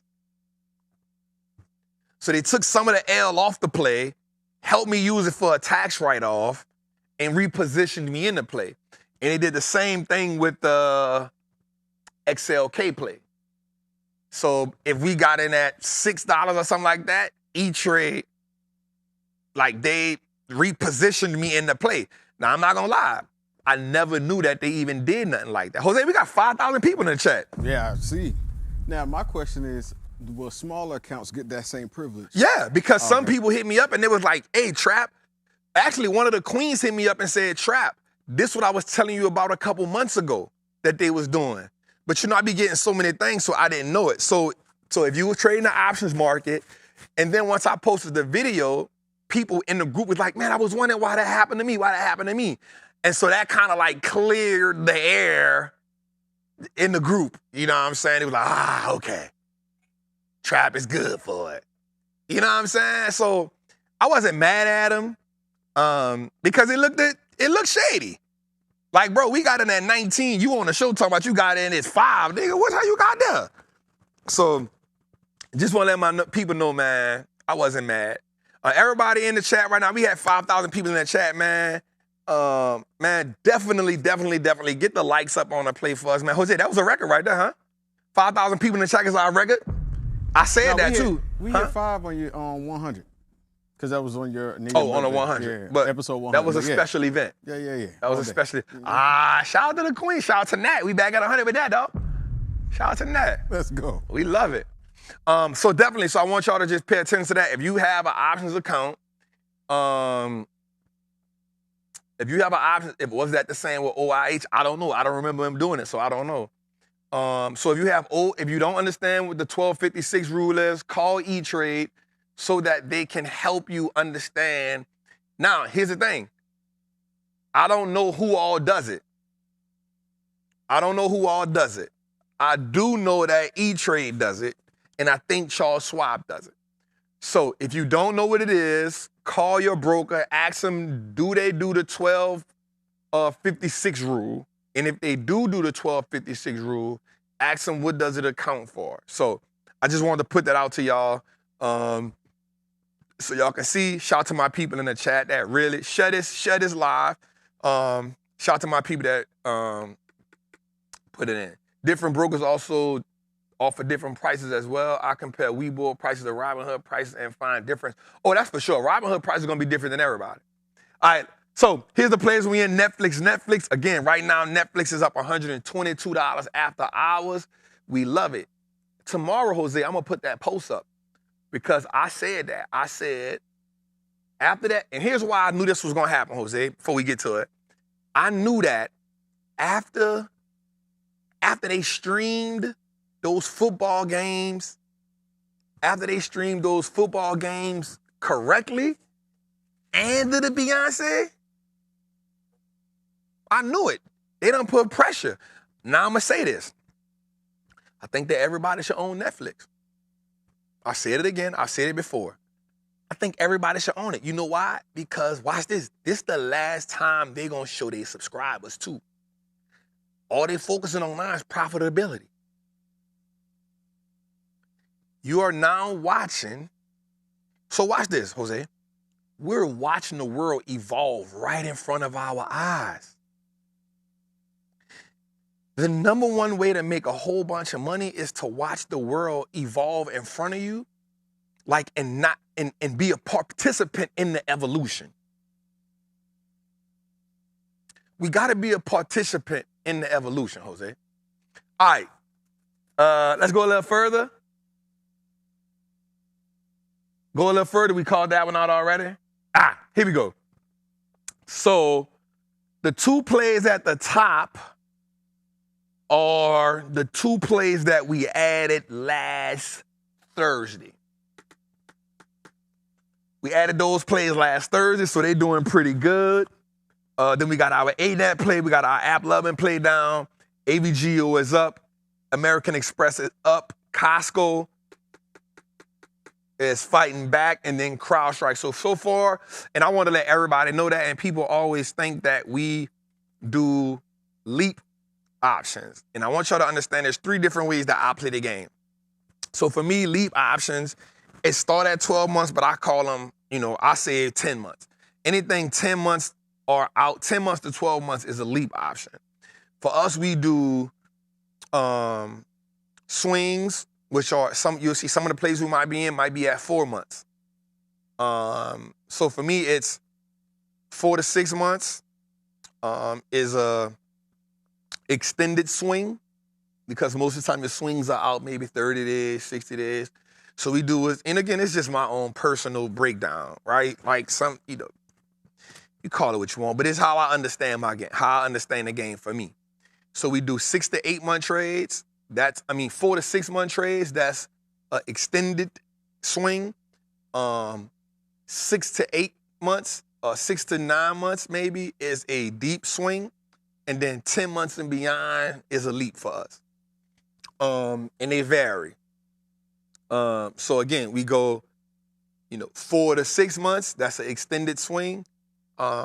6 to 9, 6 to 10, that's kind of a deep swing. And then 10 to 12 months is a leap option. So we navigate between all those. It's not just about buying time. It's about how does the formula work, and then what does the formula in the course put you at?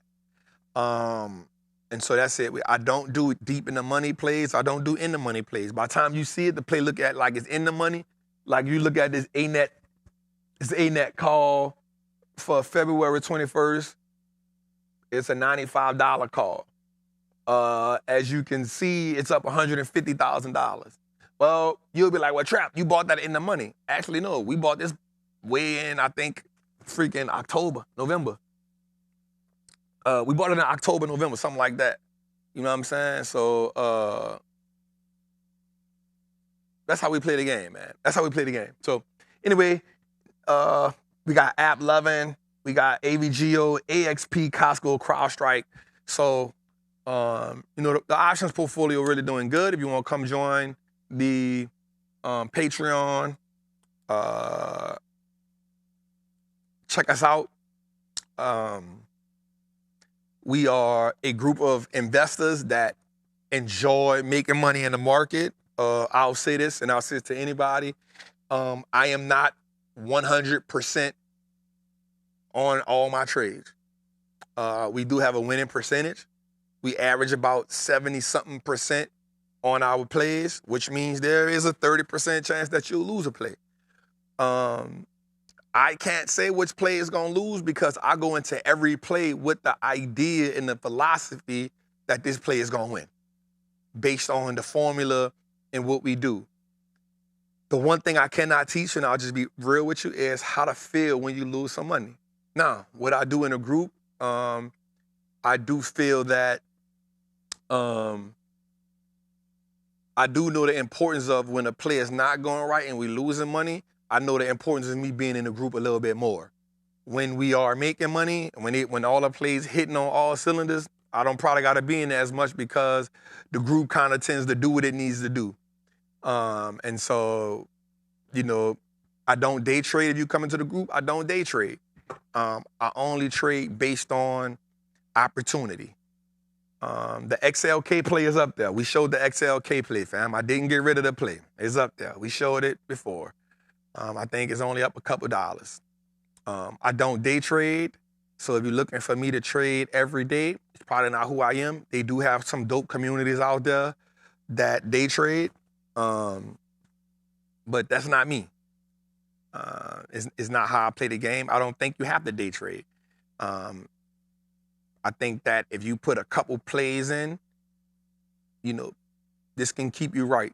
So I don't really do stop losses like talking about it. I think I'm gonna start showing them to as I realized something, Jose. I realized that it is important for me to start showing my community and adding stop losses to to the course, and here's why. Everybody not like me. And I think it's important that the group and the community learn how to play that game. And here's why. I have a relationship with money where I don't be like focused on it, but I realize like I can let a play go down 50% and I ain't tripping on it. My group, everybody don't have that skin yet. You know what I'm saying? So I think it may be important. And it's just me as I look at the group, you know, they aren't as calloused as I am. And that's not a bad thing. You know what I'm saying? I think it may be important for me to show them how to do those trail and stop losses in the course. Why don't I use stop losses? Great question. So the reason why I don't use them is because the way that we trade, you can put a stop loss in play and it'll kick you out the play. And for me, we've been in plays where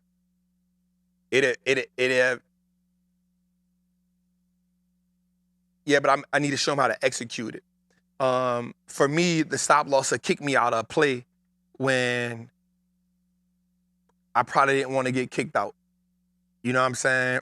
Prime example, the Netflix play. The Netflix play got down, I won't say 40, 50%, right? Depending on where you had your stop loss at, probably would have kicked you out the play. You'd have probably lost that and had to get back in it, which is okay. For me, you know, I was just, you know, based on what's going on, determines when I won't get out the play. You know what I'm saying? Not a certain price. For me, a certain price doesn't tell me to get out of play, or a certain percentage down doesn't tell me to get out the play. The environment that the play is in when it's down tells me when I need to get out the play or not. You know, we've been in a play, like I was in the AVGO play a year ago. We got in that play. The play literally was down 65%, but it was just the environment the play was in. I didn't get out the play. We got in another play at a cheaper price and wound up ending the play up 700%. You know what I'm saying? So it's a delicate balance, but I just think for the safety of helping my people out, that stop loss going to make them lose money even more. And I know it, but just because I'm not a day trader. What if it would have dropped more? We live in a world what ifs. I don't deal with what ifs. I think that's the worst thing you can do. I think the worst thing you can do, the Facebook 505 play. Another one, last year, we was in a 505 play. That play dropped 55, 56%. We didn't get out of it. We added another leg to it. We fought for it all the way to 2 months into the end of the play and I wound up exiting the play up like 100 and something percent. I just don't deal with what ifs. I don't deal with what ifs. I accept what comes with playing this game, and I let the market dictate that. All right, let's go a little further. I stayed there for a while. I didn't want to stay there that long. Damn, I stayed there for a while.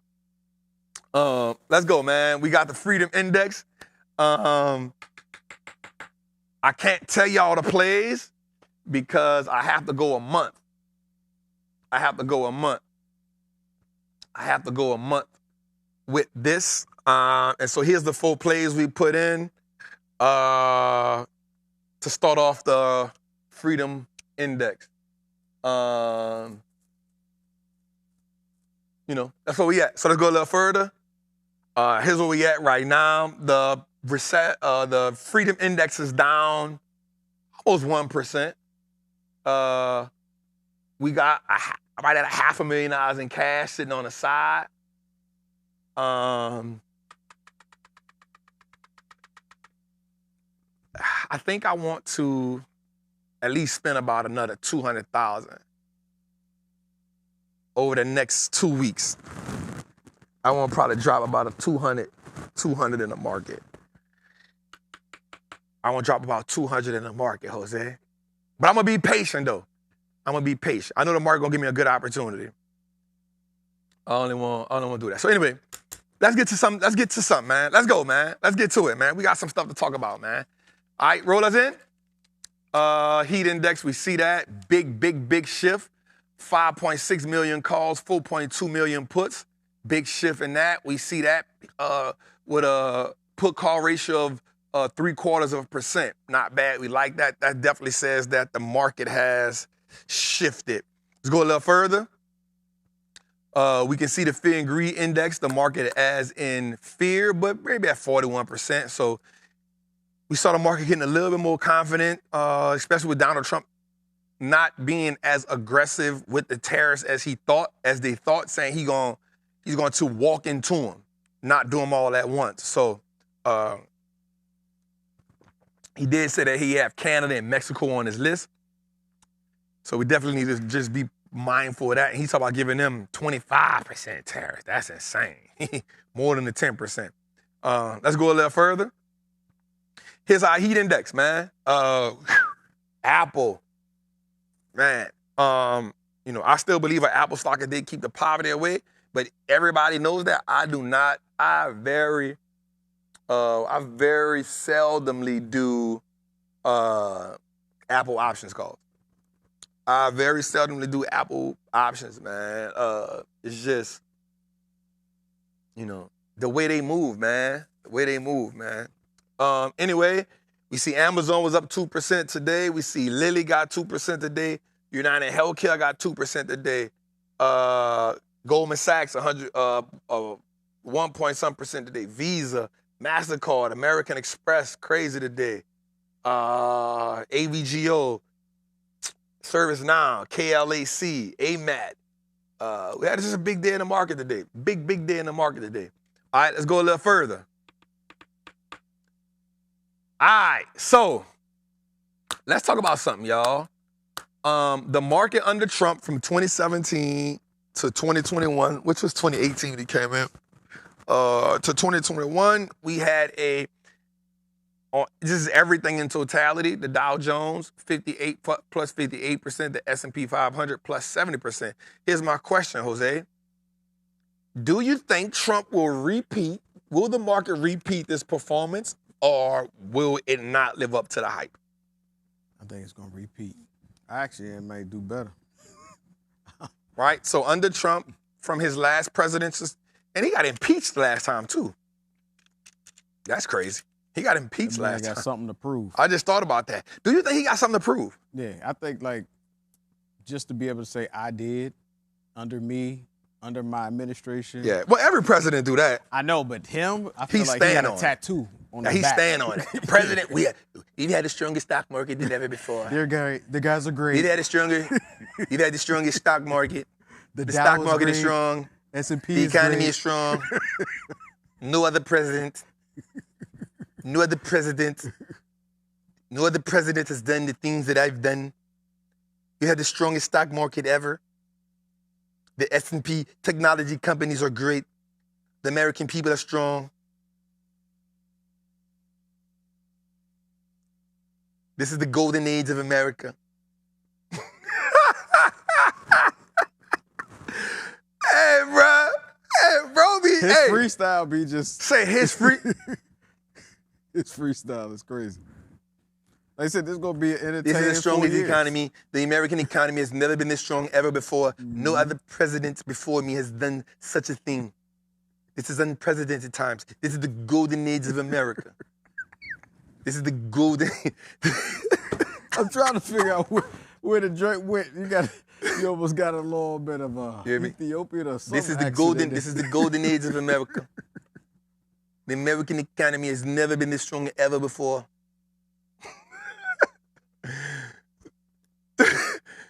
What do we get, Jose? Does the market under Trump regime, right?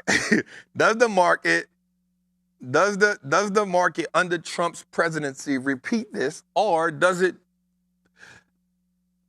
bust? Because we saying this is the most corporate friendly we've had in 4 years. They're saying this is going to be the most corporate friendly we've had in the last 4 years. This is going to be You know, and we'll talk about something he did today. Like he just introduced a $500 billion AI infrastructure bill with Oracle, SoftBank, and OpenAI. We're gonna talk about that a little bit tonight, Jose. You know what I'm saying? So how do you feel about that? I think he gonna get that. Just what he just doing off for the first couple of days. Huh? I think it's gonna be one thing. It's gonna be entertaining. Bro, he came out the gate signing executive order. Right. He's like, yo, inauguration, take me to the office. Bro, he went crazy. And carpal tunnel syndrome. Bro was just writing I'm gonna say, all right, let me say something right quick. What part of the inauguration speech? First of all, it was the longest inauguration speech ever, 2,900 words. What part of the speech made you say, bro is going crazy? I ain't even watch. I watched. I about to say I watched a couple clips at the end, but yeah, I ain't I'm gonna say it was two things that really just made me just laugh. But I was just like, cause I don't get shocked by what he said. I just be just listening, cause you be like, yo, what? In my mind, I just be like, what he gonna say? You know what I'm saying? Cause he can't help going off script. He gonna go off script. The first thing he said that really made me just say, yup, this where we at. First thing he said was, we going back to common sense policies. We only recognizing two genders. I said, Oh, he came out the gate at the inauguration and said that. Yeah. Oh. He said, we going back to common sense policies. We only recognizing two genders. I said, okay. He laid his smack down in the first. Like, let me just go ahead and cut to the chase. I'm not going to beat around the bush. Damn, okay. Okay, that's what we doing? Then he said, day one, he's not even in office. He at the podium. He at the podium. He said, yeah, we going back to common sense policies. You know what I'm saying? We going back to two genders. I said, okay. Then the next thing he said was, I'm going to put in a bill to rename the Gulf of Mexico to the Gulf of America. I said, oh, bro, on one. Bro is on one. Bro is on one. He on flex one. That power. Huh? He flex it. He flex Bro, he on one. I said, okay. We're going to take back the Panama Canal because Panama is not living up to the agreement. China is running the canal. They running it because we want it back. I say, listen. So you know what it made me go do? It made me go research the Panama Canal. Cause I think what happens is, bro, I think one of the things that that people don't do is we hear something and then we just react to it. And I think people react to stuff without knowing. So I went researched, and again, I'm not saying right, wrong, I went researched like, so America lost about 22,000 people building that. I didn't know that. Also, other countries had failed at trying to make that a thing. So what happens is if you didn't create the Panama Canal, you'd have to go all the way around. What? Bruh. Mm-hmm. That it cost so much to go all the way around. It cost so much. It cost so much to go all the way around. Mm-hmm. So Americans came in, the government came in and say, hey, this is the way you do this. This is how you gonna do this. And it cost them about 22,000 men died creating it and millions of dollars. And you know what else made me laugh about that was, like, he was taking so many shots at Joe Biden and them, bro. Bro, he was taking so many shots at them during that, and you had to just sit there. They had to just sit there and take it. And I was like, oh, that gotta hurt. That gotta hurt. Gotta hurt. You can't say nothing. It's a peaceful, which is why I now understood why Michelle Obama didn't go. If standing on business was a person, she didn't care about none of that. So that was cool. Then he said a cartel is not considered a terrorist. I said, oh. He said a cartel is not considered terrorist. Hey. Then he's selling the military to the border. He said the cartel is not considered The terrorist. cartel is now considered. Oh, they are? They on okay. the terrorist list. Okay, I'm about to say. I said, bro on something. I said, he on it. I don't know what he sat back and looked at. So here's what I think. And again, not for him or against him. I'm just saying, I think what happens is like, there's a point where you realize, yo, I really didn't do a good job. Like, it gotta hurt your feeling when you get impeached. That means like, we don't want you here no more. You ain't suitable to do this job. I think that's a blow. That's a blow. And he like, yo, like, I'm back. I told you, got something to prove. And I'm back with new people. Mm-hmm. He ain't bring the old people back. And nothing you can say to me. And I think he just sat back and was like, all right. Now, here's the thing with him, bro. He is a walking time bomb. For sure. But that's it, bro. He said, I'm gonna say something. He said some stuff that he said, we're now looking at the golden age of America. He said America will be back the richest country ever. America will be back to the epitome, of the world.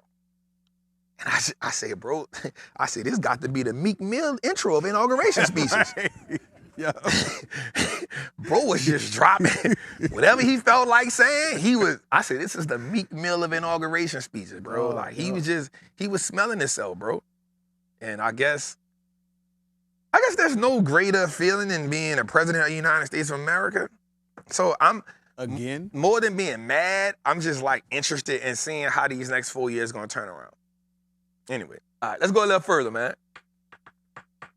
All right, so NVIDIA takes the throne from Apple once again. NVIDIA with a $3.4 trillion market cap. Apple has backslid. That's what Apple got downgraded. They got downgraded to a underperform.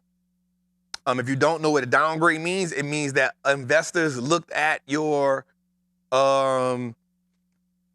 analysts looked at your companies, and for whatever reason, they said, here's what happened. I think that Apple, I posted this the other day and people keep saying, Apple don't have innovation, Apple don't have innovation, Apple don't have innovation. I think you measure innovation in a way, true, they haven't done a lot, but here's what I say. I think the App Store is probably the greatest invention to business that we've ever seen.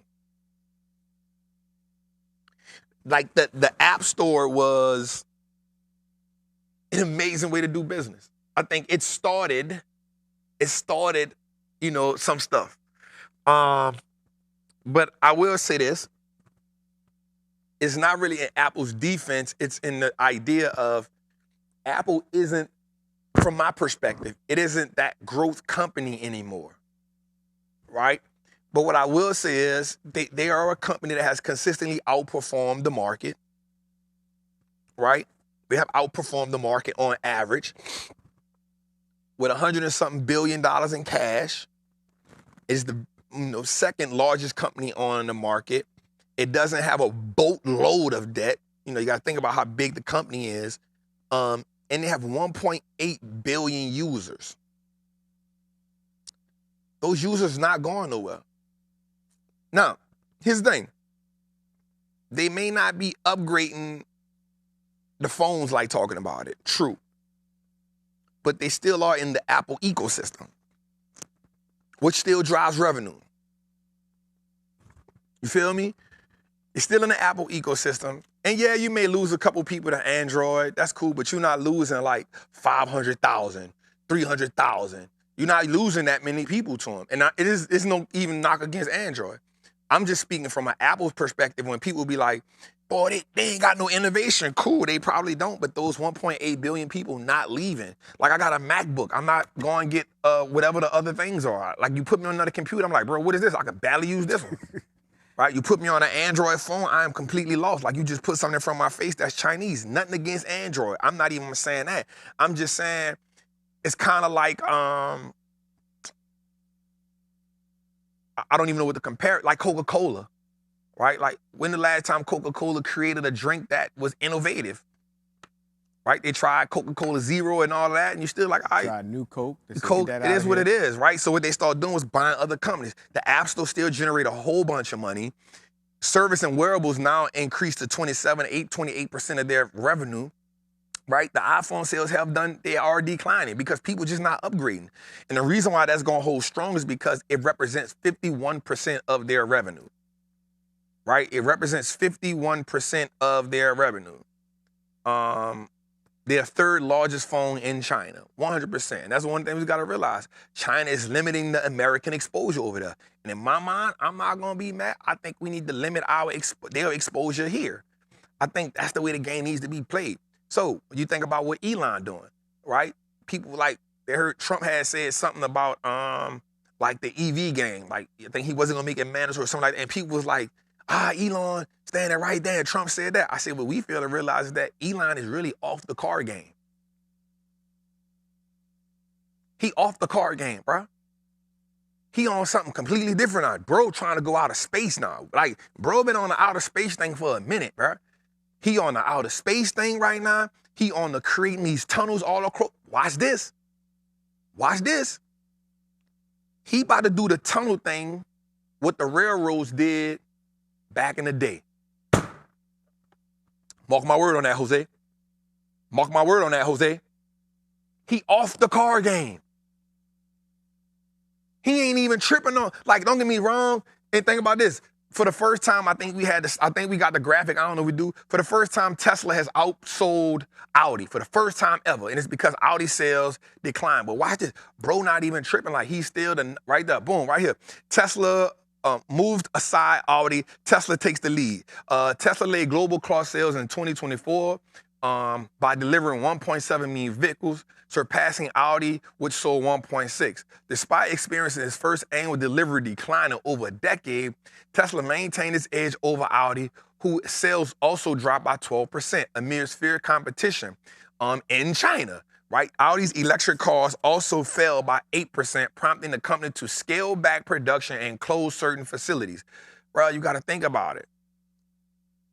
Like, bro, not even much tripping on, like, it's cool. But you got to see when somebody, like, think about it like this from Amazon. After they dominated the book space and that retail space, they started doing other stuff. They started getting into other avenues. Why? Because, watch this. I'm about to say this real good.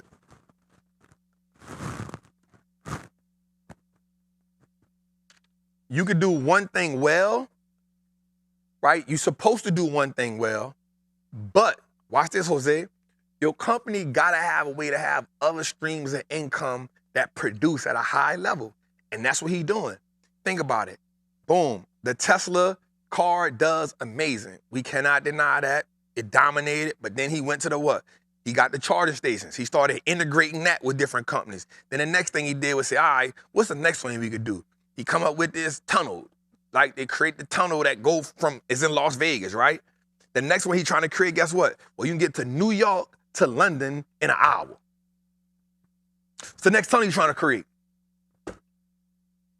You get to from New York to London in an hour? That's the next tunnel he's trying to create. Then he got the spaceship, the outer space stuff that's catching rockets in the air and all that. Right? Then he putting links in people's head. They got 3 people with that. Bro on a whole, like he on a whole nother wavelength. So watch this. The minute Trump said that about that, he come back 5 minutes later and say what? We're going to Mars. We're going to Mars. That's what he said in the speech. And guess what Elon did? That's what he did. Guess what? Bro, we need to go to Mars, bro. Hey, I put a lot of billions of dollars into this situation here. And then guess what Trump said today? I don't have a problem if Elon Musk buy TikTok.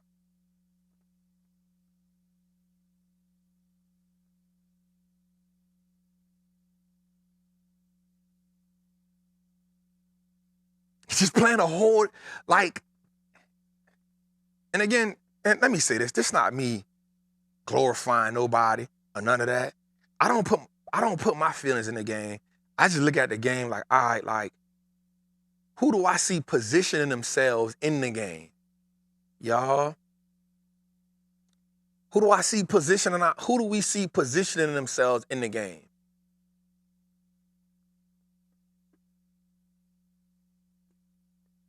That's all I want us to see, y'all. Who do we see positioning themselves in the game? And so I'm like, bro, off the card game. Like, he gonna still do it because he want, that you can't deny that, but them charging stations, recurring revenue model, boring company, SpaceX, bro on another level. And you know what's gonna happen under Trump? We're, under my regime, I'm the first president that put us in Mars. Bro on, who that was? John F. Kennedy? Who went to the moon under? Oh, Lord. Oh, Lord. So I think me and George had a debate a long time ago. George said we ain't go to the moon. Now, he had a valid question, Jose. Hear what he said. He said, Neil, I say the president, bro. He said it with his chest, too. Neil Armstrong. That's who went up there, bro. We talking about what the president was. But here's the thing. I think it was JFK. So here's the thing. George said to me, I think he said this, if we went, why we ain't ever go back? That's what you told me? Now, I'm not lying. Why we ain't up there now? That makes sense, though. I was like, damn, cuz. Ain't nothing up there for us. I was like, cuz, you ain't lying, though. He was like, bro, if we went, we spent all that money to go. Why we ain't never went back? I say, hey, cuz, you might be right on that. But he's saying we ain't never go. Cuz said we. They went and it was like, hey, bro, ain't nothing up here, no value. It was Nixon? I thought it was Kennedy. Man.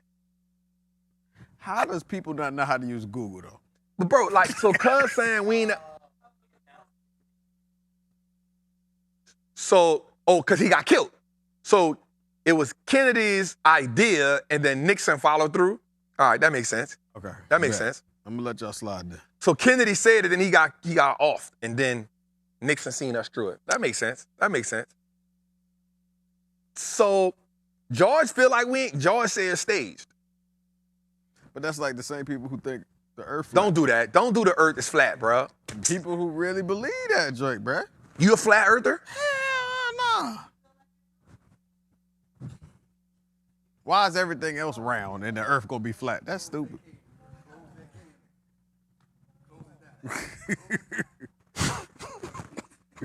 Wait, what'd she say? Do you think? Do you feel like you tilted? Let me ask you a question. That's why L not mic'd up, because that's crazy. So let me say something, cut. So you a flat earther? B? So Jose? my old barber, T the barber, from my dog, like, he's a flat earther. He would send me stuff, bro. Like, every time I would stop answering the text about that. He's a flat earther. George just said I'm starting to consider. What? How? I'm mind blown. So I'm gonna say something. So T told me this, bro, and it was funny. He said it's because they geek the microscope.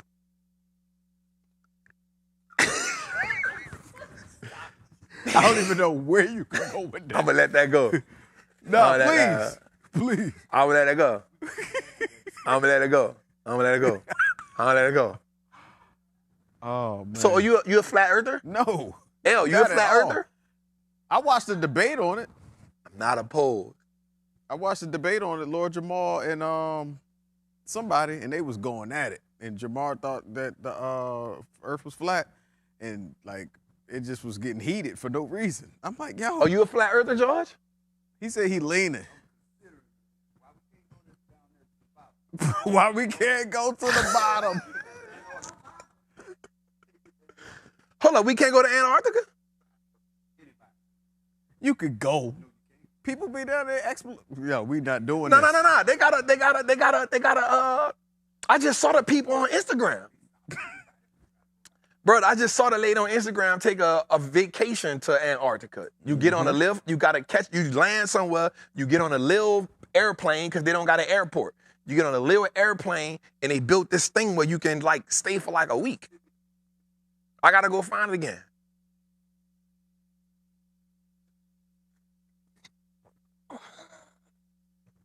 So here's the thing. Why do you think we can't go to Antarctica? Where the ice caps at? Bruh, y'all act like y'all high. What is going on? I feel like I'm in a Twilight Zone. No. All right, we got people leaving. All right, come on, I'm gonna come back. I'm gonna come back. Dang. All right, I got. All right. That's what I'm saying. Bruh, it's 15% flat earthers in this jerk. 18%? What? Is it, okay, I want to know then, if you believe that, is it because you don't believe the books, you don't believe the science, you don't believe your teachers, you don't believe the government, you just don't believe nothing? All right, let's go to the next thing. I'm not, y'all ain't about, because I will go in a rabbit hole. I done forgot Trappin' Tuesdays and I'm straight in the flat earth. I'm there. Bruh, I'm with it. I'm in it too. I want to go.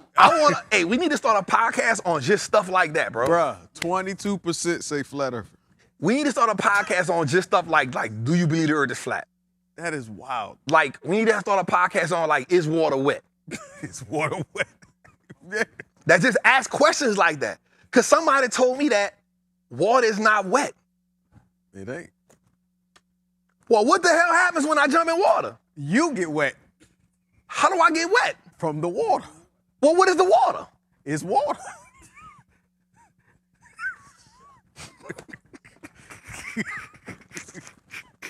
The fact that me and him got the twin answers with it too. Bruh. All right, we got a show, but so I got a question. So let's ask the people in the chat, is water wet? Wait, they still voting on flat earth. I just need to know. I'm going to go on to the thing. I got to go back to what I'm going on. Bruh, this is crazy. I got to go back. We got to get the show. I'm mind blown. I'm flabbergasted, bro. I'm flabbergasted. So water is not wet. People say water is definitely not wet. You wet. Okay, I got one. Is dirt dirty? No. I don't want to go there. But when you get in the dirt, you become dirty. So hold up. So all right, we got a show. But this is what they come here for. So too. water is not wet? No, bruh. L, you said no. Oh my God. If you know who we need? Bernard. If Bernard was here.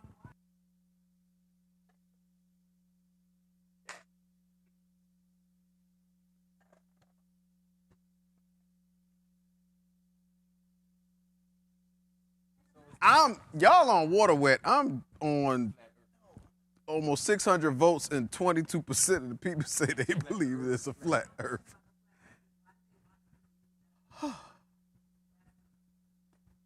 They want us to believe the earth is round because everything is round. All right, Netflix ain't chilling. God.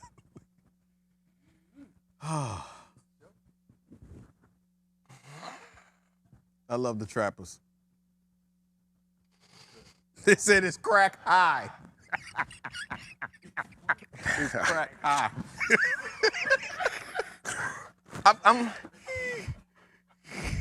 All right, I'm gonna get back to the show, y'all. I promise that I didn't mean for this to happen. I didn't mean for this to happen, but sometimes stuff just happen, and this is why I love y'all. This is why I love y'all, because y'all allow me to, right? Yo, the comments said, is weed smoke? Bruh. Like, yo. All right, we'll just move on. Jose, take the thing now. Take the thing now. I took it down. down. Take the thing now. Take the thing now. Oh, my God. Take the thing now. Bro, water got to be wet. He said, can you burn fire? Bruh, they actually asking some questions that is in line with what you're saying, and they jive genius.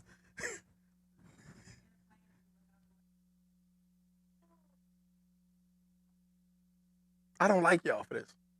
All right, let's go, man. Netflix ain't chilling. Netflix hit 18.9 million subscribers, and it shocks Wall Street, bro. The stock, and this was when I made the thing, it was up $88. It's now up $122. So watch this though, Jose. Netflix said that after this week, it will no longer report subscriber usage growth. It will no longer report subscriber growth. It will only focus on profitability. Now, I remember when they did this a while back. This is how they positioned themselves above everybody else. Somebody say, Trap, this is all your fault. And you know what? I take full responsibility because I let y'all make me indulge in that for, I wasted about 15 minutes of my life just now. I'm going to need them. I'm going to ask God to give me back on my deathbed. Like, God, listen, episode 27, I had a 15-minute debate about water being wet and the earth being flat. Could you give me them 15 minutes back? That's all. All right, so, Jose, I said this a while back after the Beyonce concert. I said, Netflix, we can go back to that. That was what, Christmas Day, right? Christmas Day. I said, Netflix is about to boom. Now, here's what one of my haters did. They took that post, and because right after that, Netflix went down for about a week. But the market had went down. One of my haters posted that and said, y'all better stop listening to Trap, which is okay. I don't have a problem with it, right? I don't have a problem with it because that's what they do. And the only reason that I be knowing is because I still look at my Instagram, and so my people so petty, y'all be tagging me when people talk about me. And so I don't be knowing, so I press the tag, and I be like, damn. You know what I'm saying? I just go about my business, you know what I'm saying? I don't really be tripping. But here we are, 3 weeks after that, and the stock goes up $120 after earnings. My question is, will the haters repost that? So here's what we got to understand about the market, y'all.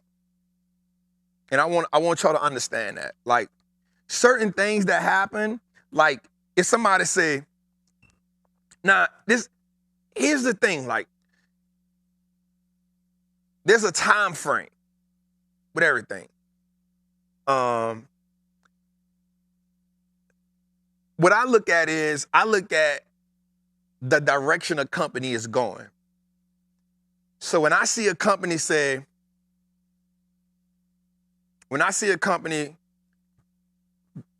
introduce themselves into another aspect, I call this the boat-on business, right? We got to remember, when we see a company do a Mike Tyson-Jake Paul fight, right? That wasn't the first time they tried a live stream, right? But in my mind, when they did that, I said, okay. When they doubled back and said they're going to do the halftime show for Christmas and they got a Beyonce concert, in my mind, I understood this is make or break. One, whether you like Beyonce or not, we also know that her work ethic and her demand is high. So she's going to like want perfection. You feel me? Like if we don't know nothing else, in my mind, I don't ever remember Beyonce doing something that was subpar. Whether I agree with it or not, whether I like it or not, the level at which she does a thing is at a high level. Production-wise, visuals-wise, performance-wise, how she presented it to the world, it's going to be high level, and she going to demand that from everyone. And so I said, okay. And then they said, yo, we going to do WWE.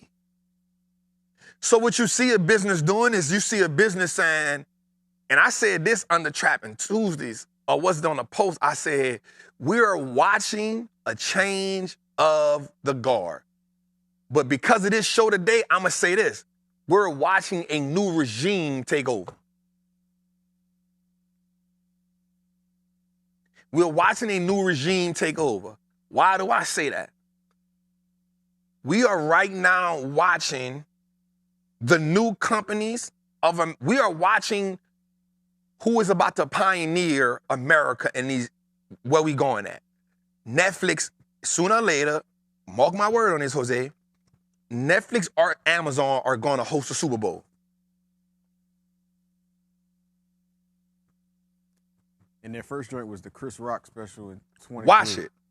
Netflix or Amazon is going to host a Super Bowl. You know why? Because they got more money than everybody else. And we already saw, watch this, we already saw with the NFL, was it the NFL or was it the NBA? With the NBA. No, it was the NFL. We already saw with the NFL what Amazon did. But Amazon was, the NFL was supposed to renew with Turner Company. They went with Amazon. Why? Because Amazon have way more people in their database than that other company had. And guess what? They breached the contract, and then Amazon said, hey, don't even worry about that. We'll take care of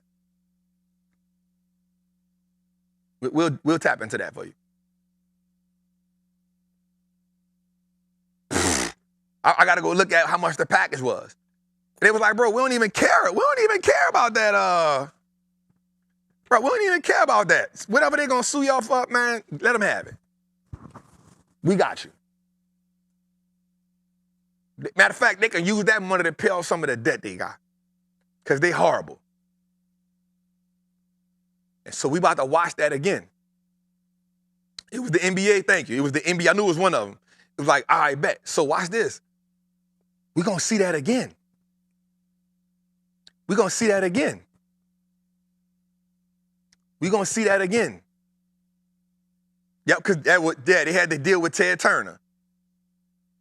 Yeah, it was Ted Turner. And, bro, Amazon was like, bro, we don't care about that old lawsuit. Because the deal was, whoever approaches you with a new deal, you have to give us the option to match that deal. That was in the clause. That was the clause. Bruh, Amazon said, hey, don't even much trip. Don't even much trip. I'm the second richest man and second richest man in the world because he's still on the board. And we got one of the most powerful companies in the world. They don't stand a chance. And so what we are watching is a change. We are watching a new regime take place. Listen, I said this. I said, this was last year, early last year, I said, in about a year, we're going to see NVIDIA become the biggest company on the market. They did it in like 7 months after I said it. Because you're watching, no one stays on top forever. No matter what you do, you can't stay on top, whatever. And what happens is you got a bunch of people right now watching how America was run, saying we can do better because we got better technology. And what we got to realize, Jose, is technology has always existed. The first car was technology. The telephone was technology. Radio was technology. John Deere, the tractor, was technology. You feel what I'm saying? Like all of those things are technology. Technology consistently takes on a new form. And then you're going to have companies that say, yep, we can do this better, more cost efficient, yada, yada, yada, yada, yada, yada. Watch this, y'all. In about 20, we seeing it right now. Palantir is now what? Changing the next version of that chip idea. We see it happening. Why somebody took the word? You're watching Walmart say, hey, we not about to get left like Winn-Dixie did. We not about to be the real superstore. Guess what we gonna do? We gonna integrate this technology into what we got going on. Watch this. We not gonna let Amazon swallow us. We not gonna let Amazon swallow us. We are going to what? Adapt and evolve. Because if you don't, you're gonna get swallowed. And so what I'm telling us is we are now literally watching it happen. We are watching it happen. And I promise you, instead of saying, I'm about to say it, and they're going to be mad, right? Instead of getting, and I'm not saying politics don't matter, but after you cast your vote, you've done all you can do.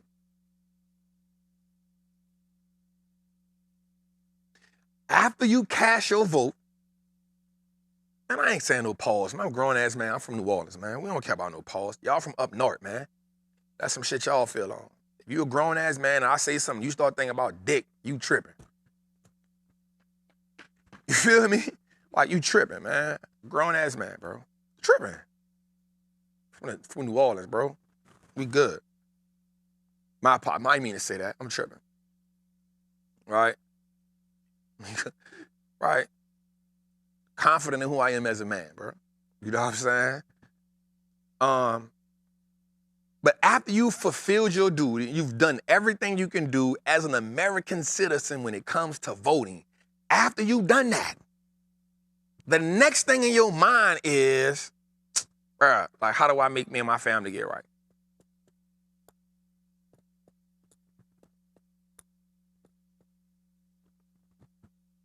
You feel me?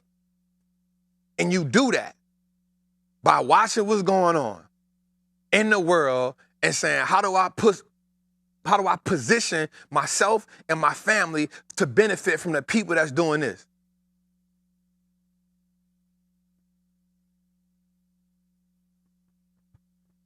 How do I position myself? There we go. Show done started. How do I position myself?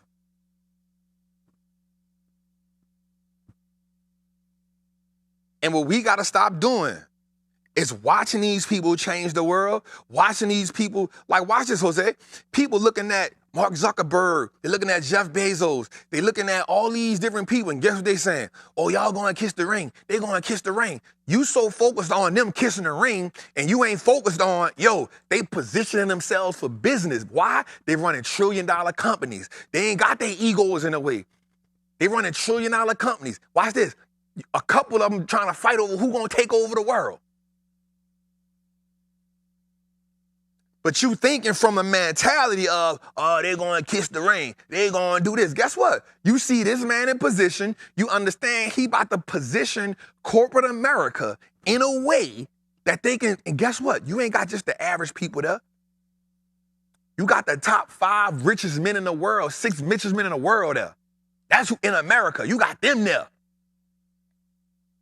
You, the small business owner, and then this person and that person, and you on Instagram, oh, they going to kiss the ring. Oh, they going to do this. They going to do that. Guess what? In business, guess what you do? Guess what you do in business? When you really trying to position your business, guess what you do? You go to some of them events that you don't really want to go to. You go have this dinner. It ain't about morals. People saying morals. It ain't about no morals. It's saying, all right, I'm growing my business. Guess what? I gotta go. Let me go take this dinner. Let me go to this dinner. It's playing politics. Let me go to this dinner. I really don't want to go to the dinner, but let me go to this dinner right quick. You feel what I'm saying? Let me do this right quick. Somebody say, how do you feel about Jensen not being there? I don't. He ain't in the top 5 richest men in the world. You saw the richest men in the world there. That's what you saw. You saw the, huh? Yeah, you saw the richest men in the world there. He ain't one of the richest men in the world. He still got a long way to go. He got a big company. Still ain't one of the richest men in the world. Different ball game. Different ball game. He got bread, but he ain't in that top 10.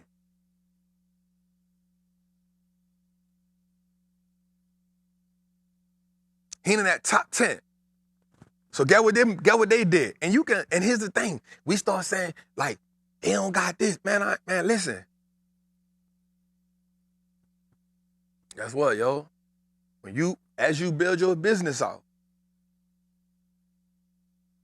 as you build your business out, and as you position your business to be in a different perspective, and it's cool, y'all ain't gonna agree with me. I get it, right? All the time. But guess what? You're gonna go to that dinner. You're gonna start picking and choosing which dinner you won't go to, which wedding you won't go to.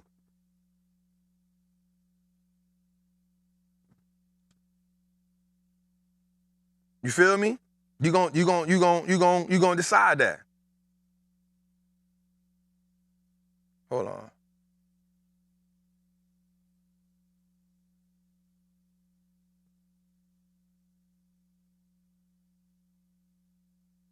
You start making that decision. You start making that decision. Let me see something. So Elon Musk, Jeff Bezos, Bernard Arnault, Bill Gates, Larry Ellison, Warren Buffett, Mark Zuckerberg, Larry Page, Sergey Brin, Steve Ballmer. That's the top 10 richest people in the world. 1, 2, 3, 4, 5, 6, 7, 8, 9, 10. That's top 10 richest people in the world. Top 10 richest people in the world.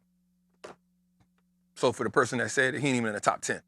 Again, I said you got top 10 richest people in the world in that building.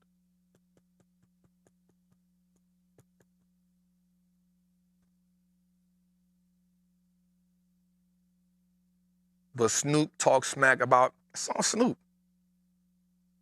We get so caught up in stuff like that, bro. That don't got nothing to do with us. That's on him. He got to live with that. It's on him.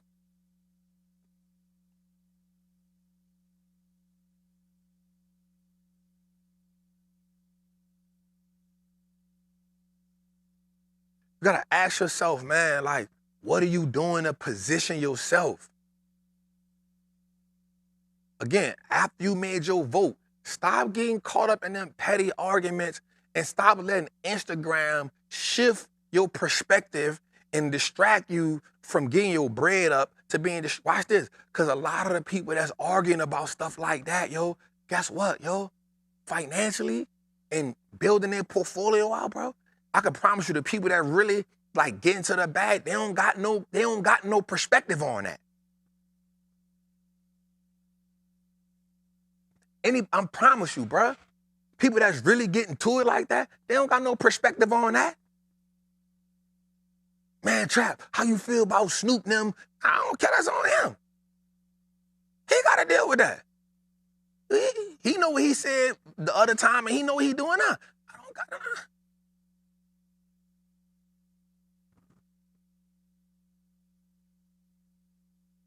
We spend too much time really arguing. And I said this early in the thing.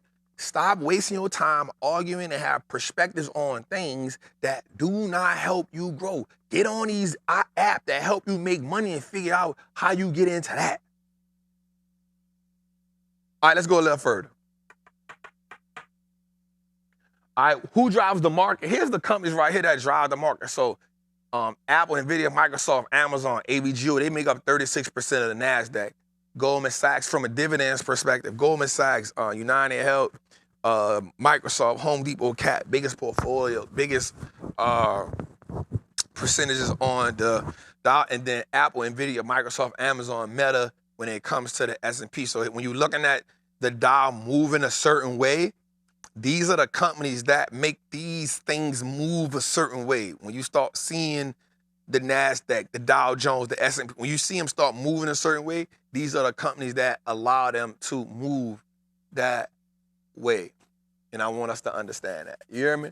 Let's go a little further. All right, so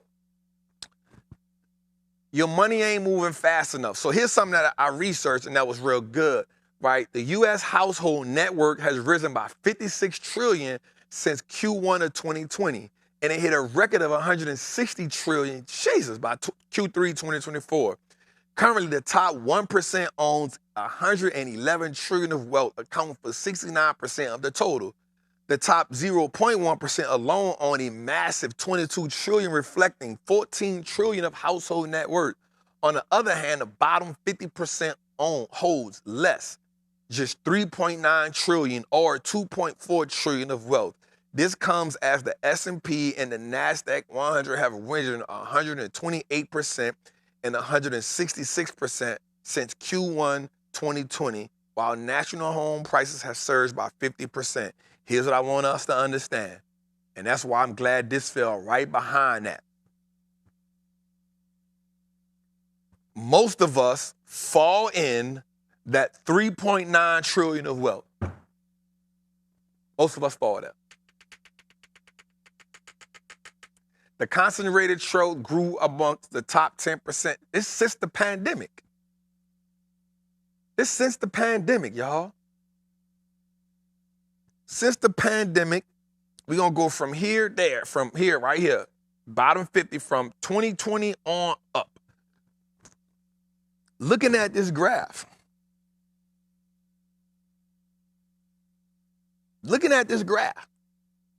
this simply tells us this bottom 50% right here, y'all, and I know it's going to hurt some people's feelings. This is why we all get on Instagram.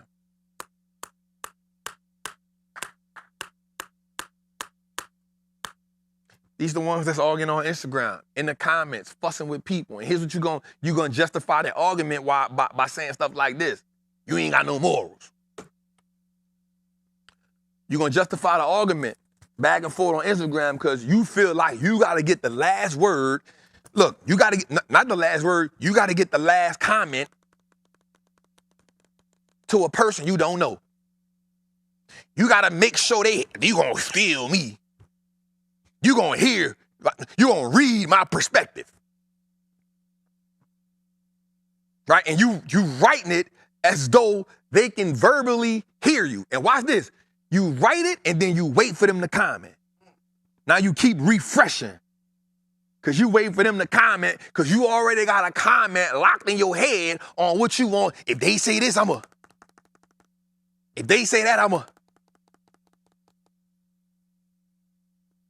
But this is why the bottom 50%. Well, watch this though. Well, look.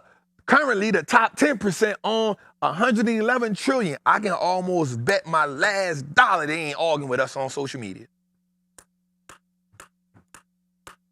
I can almost bet I wouldn't say put my head on a chopping block, because I ain't gonna do that for nobody. My daughter showed me not to never do that. But I can bet you that 10%, that owns 111 trillion of wealth, accounted for 69% of the total wealth, I can almost promise you that they not arguing with you on Instagram.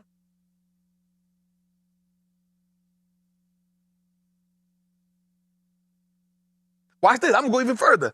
That top 1% alone, who owns a massive 22 trillion, reflecting in 14% of household net worth, I can almost promise you that they not arguing with that 50%. About kissing a ring or about what Snoop doing.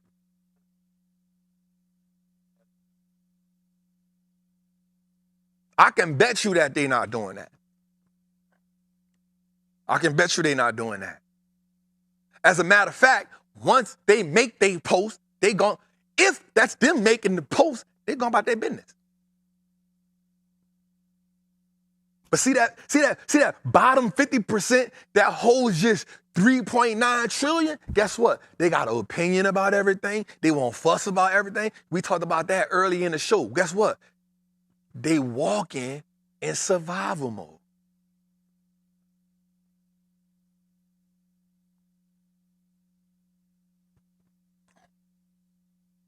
I always say the username is the only thing they got their name on. You feel me? That's the only thing they got their name on.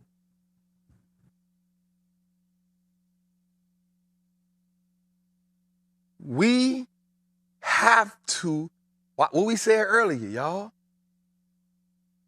gotta stop being triggered into the drama and start being triggered into triumph. And what does that mean? That means when something happens, instead of me saying, looking at it from a defensive way, of, watch this, feeling some kind of way about it, we switching to say, yep, this the reason why I gotta be successful. Yep, Donald Trump in office, I don't like what he got going on. Guess what? This the reason why I gotta be successful and make my people da. This politician, this person did that. This the reason why I gotta be successful and do this. This going on, that ain't going well I like. This person did something that made me. This the reason why I gotta do this. To benefit, to change the trajectory. Not that make you going down a rabbit hole and now you searching for posts that validate your trauma. You searching for comments that amen, that validate why you feel the way you feel.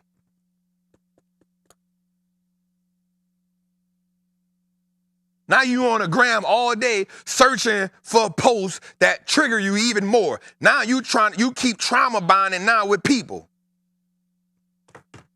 You in the comments trauma bonding with people who feel the same way how you feel, and that's how you getting the dopamine release. Instead of getting the dopamine release on, you made a move that made your portfolio. Listen, when that thing went up $100, I said, Jose, I need the buster. I said, Jose, we need a real. We need a real. Why we need a real? Because watch this, I triggered the triumph. And it wasn't just for me. Guess what it was about? I knew one thing. When I went in the chat and said, hey, how y'all feel about Netflix? There was already 9 posts, 20 people deep, ready for Netflix in the Patreon.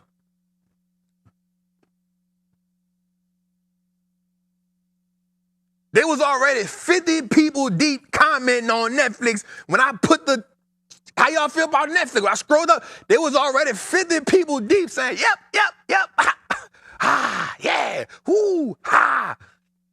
And it started making sense to me. That's why they like being in the chat in there. Because everybody on the outside world don't see what they see.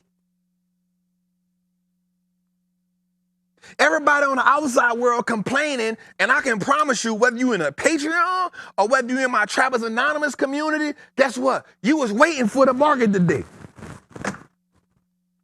While everybody else was fussing about how they like the inauguration speech or don't like the inauguration speech, or they was in the group like, hey man, the market, what time the market open? Because guess what? We was anticipating how the market was gonna respond today based on bro first day in the office, based on all the stuff he said, we was like, hey, this morning I woke up feeling, they was waiting. They ain't care what nobody. I'm gonna tell you something for real. If you in the Patreon, right? If you was in the Patreon, or if you were in Trappers Anonymous, you only watched the inauguration speech to see what everything he said. You was writing down to see how it was gonna alter the market. Or if you just about it, you ain't listened to it because you thought he was gonna say something profound. You listened to it because you was like, oh, what he said? Drill, baby, drill. Okay, all the energy. Yep, drill, baby, drill mean all in energy. While you got somebody else saying, that's gonna go against the global climate. You looking at like, oh, drill, baby, drill. Yep, energy, gas. Yep, put them on the checklist. Yep. Oh, Mars, you say. Okay, that means we going out of space. Let me see the space stocks he talking about right here. Oh, Panama Canal. That means we gonna go to war because somebody gonna fight about that. That means defensive stock. Yep, let me write that down too. Oh, okay, AI. Yep, AI infrastructure. That means cybersecurity. That's what you were doing. You wasn't tripping on none of that to feel no kind of way or be emotional about it. You really listened to that for one thing. And you was like, yep, how am I going to position that portfolio? And then you got up this morning and said, hey, let me see if Trap going to say something that going to collide with what I wrote down. That's what you did that for. You ain't listen to that to get upset about it.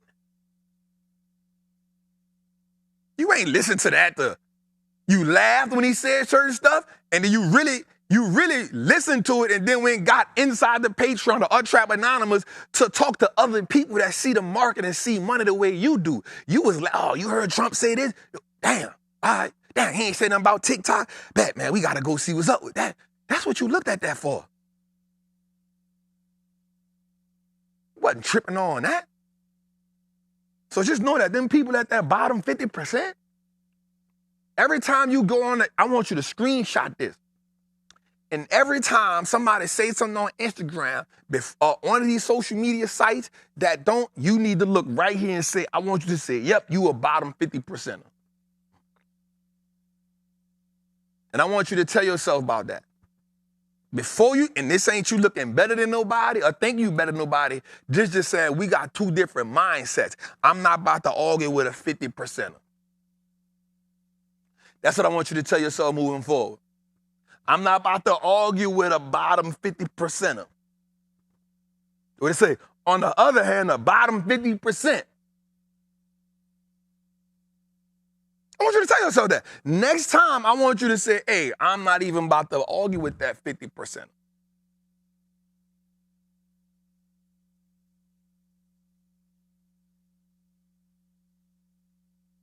That's all I want you to say. Moving forward, all 2025 and beyond, I want you to say, I'm not about to argue with that 50%er because I'm trying to be in the 10%.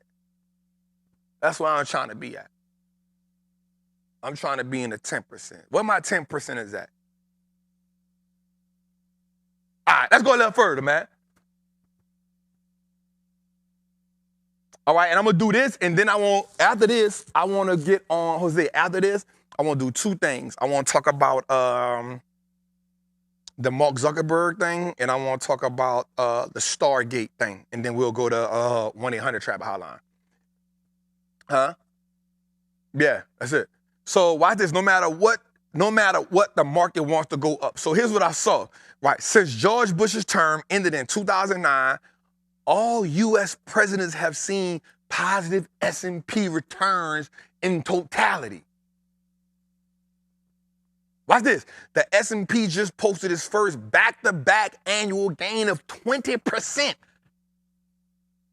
Since 1999. Let's sit on that for a second, Jose. Since George Bush,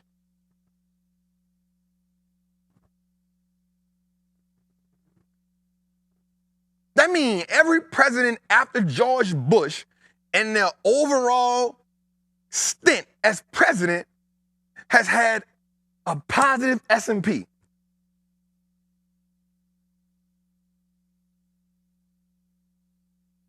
Obama, Trump, Biden. So what that is, that's 8. Trump gave us, 4 years? That's 12. Biden gave us 4. That's 16 years. Am I right or am I wrong? Obama gave us 8. Trump gave us 4.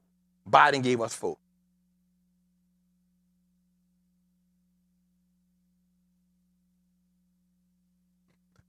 Oh, Biden, Trump, Biden.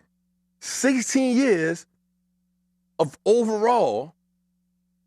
That's not saying 1 year. That's saying in their presidency run, we've had positive markets, bruh. The market won't go up. It's what it's designed to do. Don't nothing go straight up, but the market wants to go up, family. It is what it's designed to do. We just gotta navigate. No, not talking about Clinton. We come in, it says after Bush. So 2009, we skipped after Clinton, after Bush. So we talking Obama, Trump, Biden. What are we doing? Let's go a little further, man. So let's get into that. We should have one where I'm talking about Stargate. It should be like a deal that Trump just did a deal. Something about Trump doing a deal. I forgot what it was. But basically what happened was, and I don't know if I did it or not, but basically what happened was Trump just did a deal with Larry Ellison, SoftBank, and Sam Altman. Right? It's an AI infrastructure bill that's going to be super dope. Ah, right there. There we go. Right? And I did this late. Shout out to Steve, my dog. Right? Because I did this right before the show because I was watching it. Watch this. Oracle, SoftBank, and OpenAI They're going to commit $500 billion in AI infrastructure and data centers. You know why he said? I'm going to tell you what Orange Man said. Look what he said. He said, hey, we don't want this to be in China.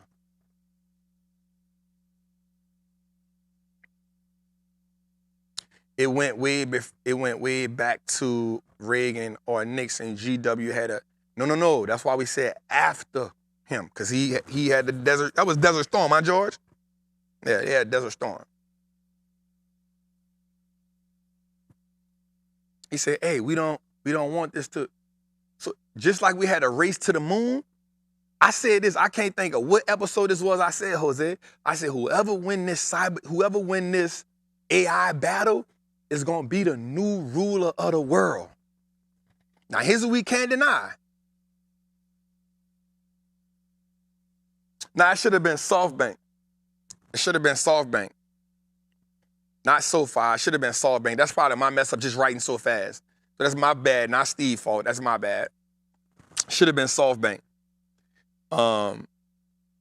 That's on me for, it was last minute, so I was writing, and I probably was thinking about that, but it should have been SoftBank. Watch this. Whoever wins this race right here, whoever wins this race right here is the leader of the new world, Jose. I said it a while back. I can't think of what episode it was. Whoever wins this race right here. Yeah, Sir James, so you had these people about to buy SoFi. Not SoFi, y'all. It was probably my fault because I was writing it so fast at the end of the show. I really did this right before the show. So it's my fault, not Steve's fault. It's my fault. Probably was writing. I probably was writing like a doctor, and he couldn't understand it. But it's SoftBank. And if you remember, Donald Trump told him on the thing, he said, he was gonna give 50 million. He said, give us 100. He said, all right, bet. He said, well, if you're giving us 100, you might as well give us 2. That's how much money that people got over there. But this AI, he said they building the first one in Texas. It's 500,000 square feet, Jose. And they got 10 of them they gonna build. He said the first one is gonna be, it's a data center. The first one is gonna be in Texas. And after that, when they got 10 more, they gonna build, family. Now, here's what we can't deny. China is definitely doing their thing in this AI. They going crazy. Not gonna lie. But I'm gonna say this, bro, like, don't count America out this race. Say, don't count them out. Sam Altman with Larry Ellison. And I'm not gonna lie, Jose, this move right here puts Oracle on my watch list. Shout out to Miss Kim. Now here's something that really took me by surprise, that really made me say, oh, this is crazy. And then we're gonna get to the next one. Here's what he said, Jose. Trump asked them in an interview, could you tell us a little bit about how this is gonna help the cancer movement? And they said, Larry Ellison said this. He said, watch this, bro. He said, one of the biggest things we're going to do is have a cancer vaccine. Jose, they said AI is going to be able to do this blood work. Yep, he said, bet. Then he invested $500 million. That's a fact. But he going to stretch the $500 million out. It's not all at once. He going to stretch it all out. But here's what he said, Jose. He said AI is going to be able to help the doctors do this blood work. Damn, I wrote this down. This blew my mind. They're going to be able to go inside your blood. They say because tumors and cancer and stuff, it floats around in your system. They're going to be able to go in there, and AI will be able to diagnose which one of those are cancerous and tumorous, right? And then see which ones are a danger to your body and create, in 48 hours, a vaccine for it.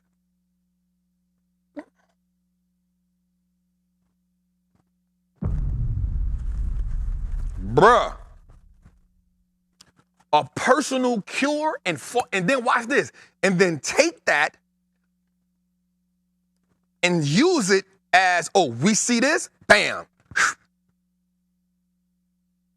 bam, bam, bruh. Somebody say, I don't see that working. You don't got to see it working. You know why you don't got to see it working?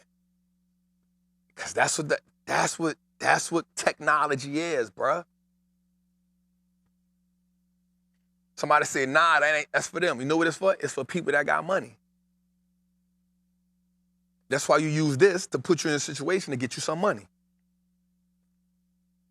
You can be arguing with them 50%ers if you want.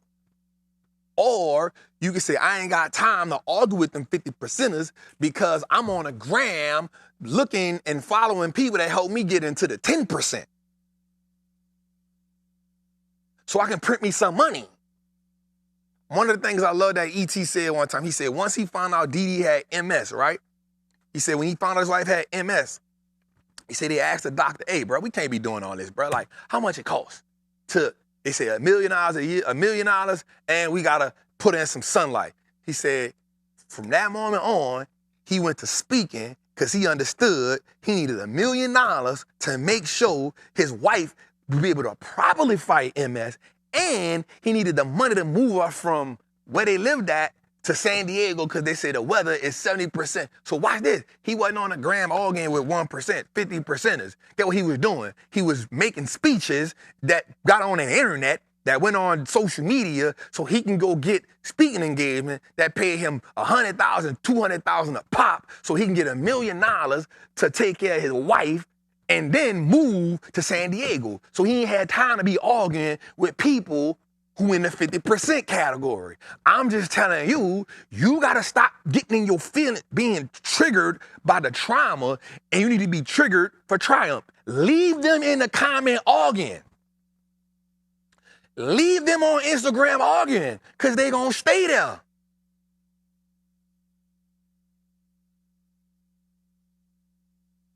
They gonna stay there. You gonna look back and you gonna say, damn, it's 5 years from now. And watch this, the same people arguing now gonna be the same people arguing in the next 4 years when the next Republican and Democrat running for office. They're gonna be arguing more. And guess what you're gonna be saying? Hey, you have 4 years to get it right, family. You have 4, it's a new regime. Let's go a little further, man. Let's go a little further, man. You gotta my story up. Watch this. And we're gonna go to 1-800-TRAPPER hotline for this after this, Jose. Mark Zuckerberg says that he is incentivizing TikTok creators with a significant following by offering monthly bonuses of $10,000 to $50,000 to prioritizing posting content on Instagram Reels before other platforms. Competitors in the social media space vying with TikTok include YouTube, Pinterest, Reddit, and Snap. Jose, Mark bringing out the bag. Jose, think about it right quick, Jose. Right now,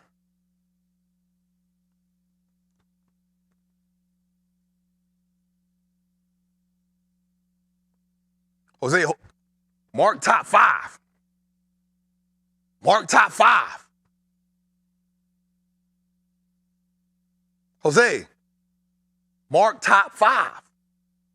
Mark said he heard the people say, Mark, pay us some money. Mark said, I got you. He said, hey, check it. Y'all want some money? I got you. I got a bonus of 10 to 50K for you.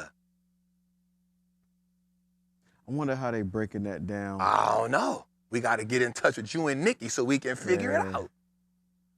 Because I got one of my clients, we had 300 over there. I'm trying like, hey. 300 what? 300,000. On TikTok? On TikTok. About to touch 100 on this side, but it was a slow burn. And so that's why I'm like, now I'm in my mind like, how are we doing I mean, if you can get your people to come over, Mark, like, hey, I got a bag for you. I got a bag for you. I'm already.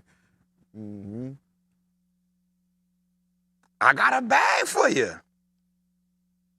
I ain't mad at it. Look, all they got to do for real is get the bag. Hey, So let me ask you a question. So I saw that Instagram changed the format from square to triangle. What is rectangle? What does that do? Just get more real estate so you can see. It's just more appealing to the eye. Why are people mad at that?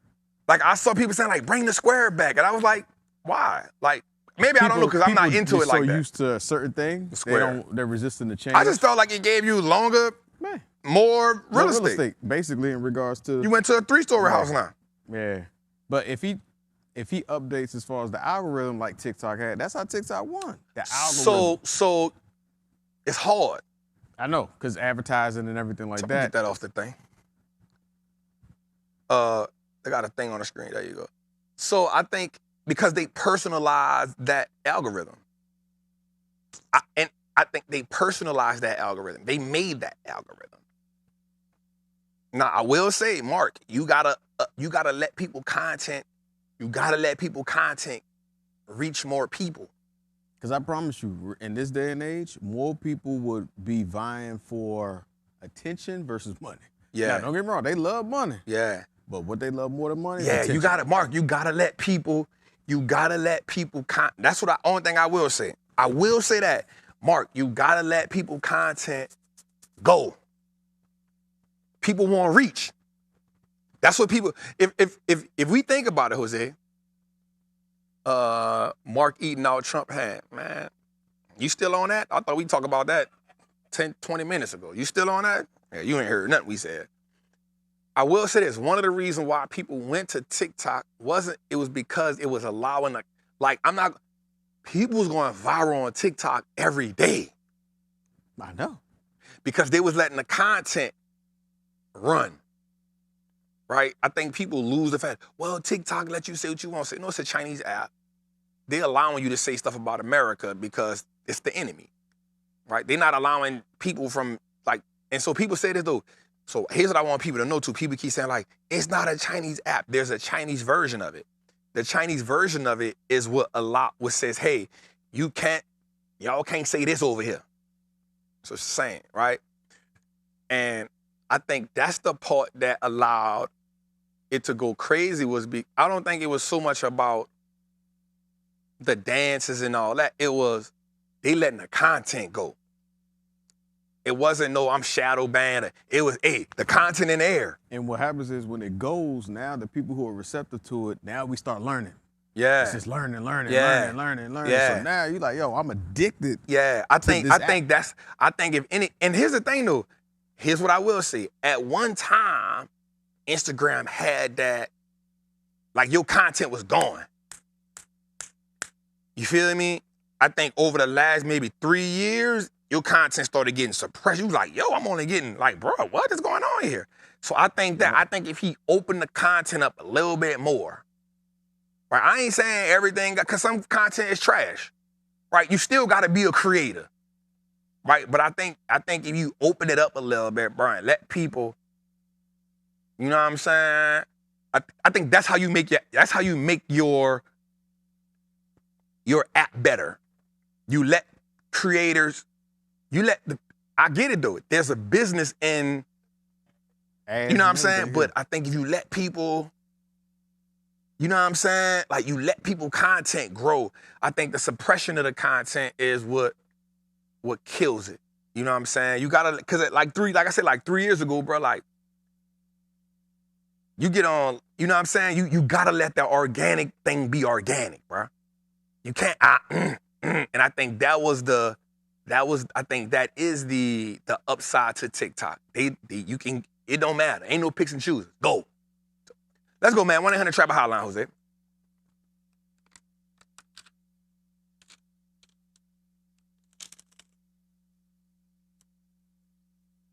I ain't got no sound.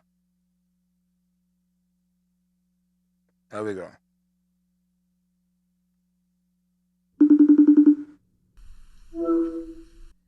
Shout out to the team. Shout out to Jose. Hey. Shout out to all the trappers. Yes, sir. I love you, bro. My question is, how do you navigate the options market when the open interest and I want to keep saying open AI for some reason. The open interest and the volume is low. So I asked because I've been looking to get into service now, but the OI and the volume sucks on those deep swing contracts.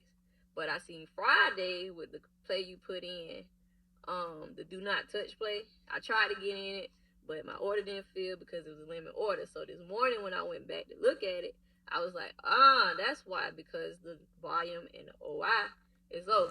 So my question is, again, how do you navigate the market when that's the situation? But what made you pick that contract instead of, let's say, a July or a June contract? Again, thank you for all you do, and I salute you. Yes, sir. That's my family right there. Got so much love for her. You know what I'm saying? Definitely so much love for her, for sure. I think that's great. So for me, it's kind of like once I put the formula in, there's a thought process in my brain that goes through it. If you look at what I'm trying to say here, because we was already in 2 more plays. So one, me being in two plays already, I ain't want to overextend the waiting period. And if you remember, I already had a back-to-back June in. Because I had the back-to-back June in, I didn't want to fall right in that July because in my mind, that's the same play, essentially. So what I wanted to do was give myself at least a month. So if I wouldn't have did August, I would have went September. Because I already had 2 Junes in. So we had the June 570, which was up 44%, and then we had the June 600, which was up 15%. If I would have went to July, in my mind and from the perspective, it would have still, I'm in the same play, to me, right? Because I didn't give myself no wiggle room. I felt like the August play gave me more wiggle room, and even though that open interest wasn't what I wanted, the next best thing was to go to September. I didn't want to overextend because that September play cost me a few more thousand. So I didn't want to overextend myself too far. Then based on the bread. So I still had right at 100,000 sitting on the side and capital. That other play would have took me way under that, and I ain't want that. So I was willing to, I don't want to say compromise is the word. I was willing to exercise the August play because I felt like it gave me that sweet spot that I really wanted, if that makes sense. And also you'll see that, again, because we were in that June play already, if we look back, we'll see that you'll see that volume grow. You'll see that grow. To me, if you look at I always say in a group, like, I don't really worry about volume. To me, the open interest matters more. Again, everybody is different because from a volume perspective, you'll see volume pick up, right? Like as it gets in rain, as it does certain things, you'll see volume pick up. Initially, the open interest was nowhere near what I wanted. It was nowhere near what I wanted, but again, I was willing to compromise based on me being in the June play. None of the July plays fitted what I wanted, and I knew that July was essentially me extending that play. I felt like the August, September would have been the sweet spot for me, and that August play was right where I needed it to be at. I hope that made sense to you, fam. I know you're gonna ask me about it again. If that didn't make sense to you, hit me up. Me and you talk a lot, so let me know. But that was essentially my mindset behind that. Yep, the open interest and the delta 100%, and the delta too, my bad. The delta on that was kind of in range and what I wanted. Wasn't really still that volume kind of didn't really get me where I want on. Shout out to my girl too, because we hit the Netflix play and I acted. She was like, "Yep, I'm in 6 of them joints." You heard me? So salute to that. But yep, let's get to it, man. Give me another one. Yo, Trap, I got a question for the companies that don't move $5 per day. Are you looking at their financials and ratios, then the dollar movement? And but AMAT and ANET, when you put the strike prices in the Patreon, you didn't really go out too far as you usually do. You kind of moved a few dollars out. Are you being more conservative in your option strategy with those companies because the year started off with a pullback because of the rising yields? Thanks, Trap. Miguel, yep, you hit it on the head. With those plays, when I put those plays in, remember I said I'm not going to be as aggressive because I wanted to see what the year was bringing in based on that. That was more of a conservative approach, 100%. It was me being more conservative, but still taking action. Every play, once you get a feel for the market, for me, once I get a feel for the market, the goal for me, once I get a feel, I understand how to play the game a little bit better in this season. Because we still hadn't had Trump in office, because we still didn't know what was going to happen. We still had a lot of questions on that. The market was actually just bouncing off of what it had done previously. So it was me saying, yep, these are still on discount. I'm not going to be super aggressive. I still like to play. Aggressive meaning how we attack it, but also aggressive in how much I'm willing to put into it, being conservative. And I think we can still be conservative and still be play the game. Conservative meaning, how do we attain the strike price? Great job, Miguel, at paying attention to that. But also conservative in how much we put into the play, but still being positive on making the play and knowing that this play can make us money. And if y'all notice, like that play came out the gate and really made some great money for us. So 100% thank you for that. For that observation was really good.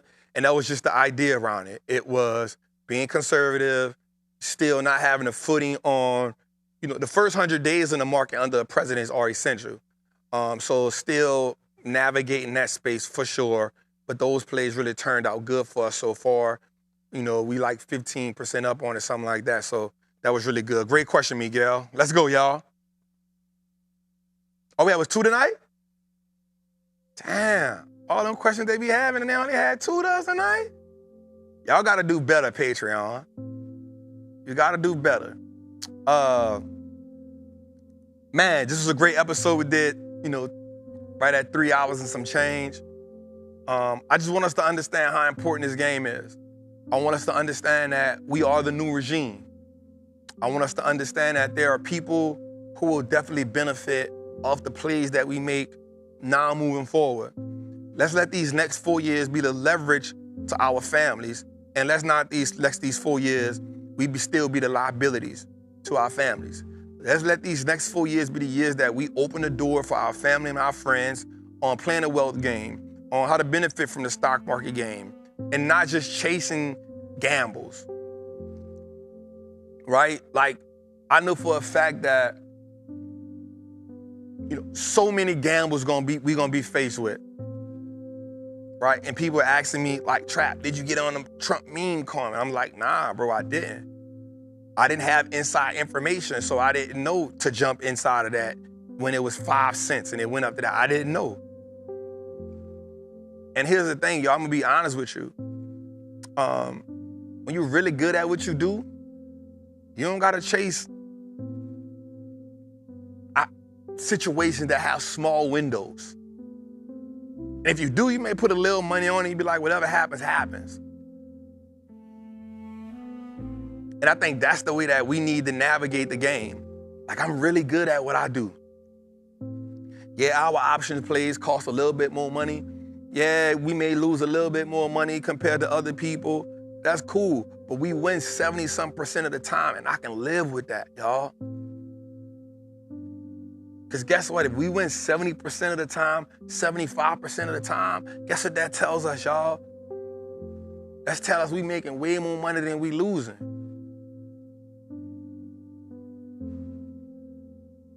And there's what millionaires made on Trump coin.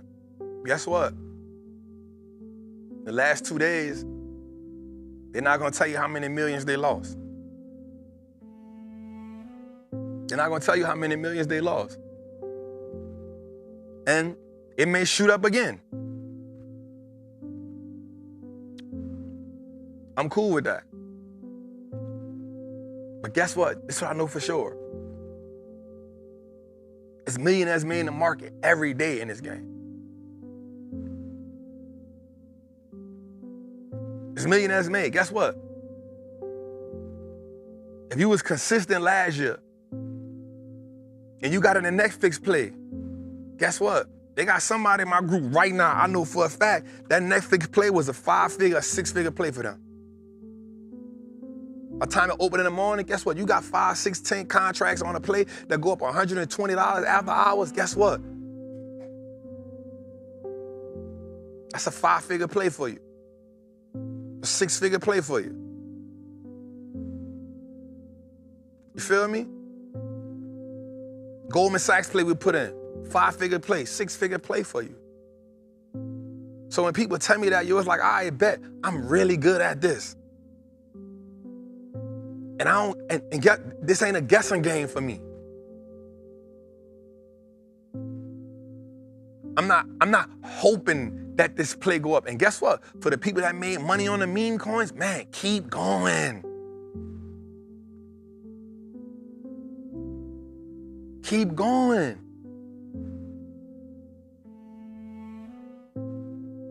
Keep going. I won't see you win, but I gotta go saying, man, treat a gamble like a gamble. Treat an investment like an investment. And I love this game because I don't never gotta gamble.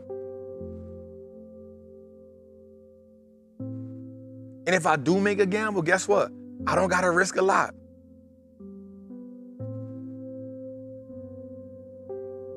That's how I play the game, y'all. I'm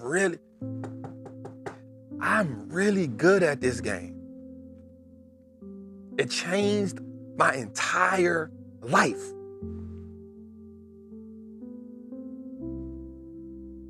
I was so confident in this game. I said, bro, if I can make $850,000 in 6 weeks, I can make a down payment on a $5.5 million building. And guess what we did? We went and did it. And we documented it. And we showed it. I'm really good at this game. And it's not by luck. It's because I study it, I understand it, I live it, I sleep it, I think about it all day. And I try my best to teach what I know. So I stay on a call for 2.5 hours or 3 hours once a month with my people in the top tier of the Patreon. And I let them ask questions for 3 hours. This month we did it for 2 hours because I had to hop on a plane. For 3 hours, sometimes 4 hours, me and Sean sit on that call and answer questions for 500 people. Why? Because I'm really good at this game. And I don't need people to, watch this, I don't even want people to depend on me. Because who knows, man, one day we might get up and say, guess what, bro, I'm tired of teaching. And I think last year we showed that just making $2.5 million in the market, that shows, and we showed it, that shows that I can really survive and live my life off the market. And this ain't a flex, this showing you that you can do the same thing. Because I got a saying, I believe that everybody could be a millionaire in 5 to 7 years, but guess what? You gotta be the new regime.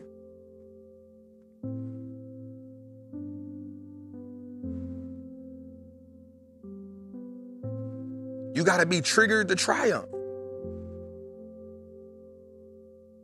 I knew it was possible.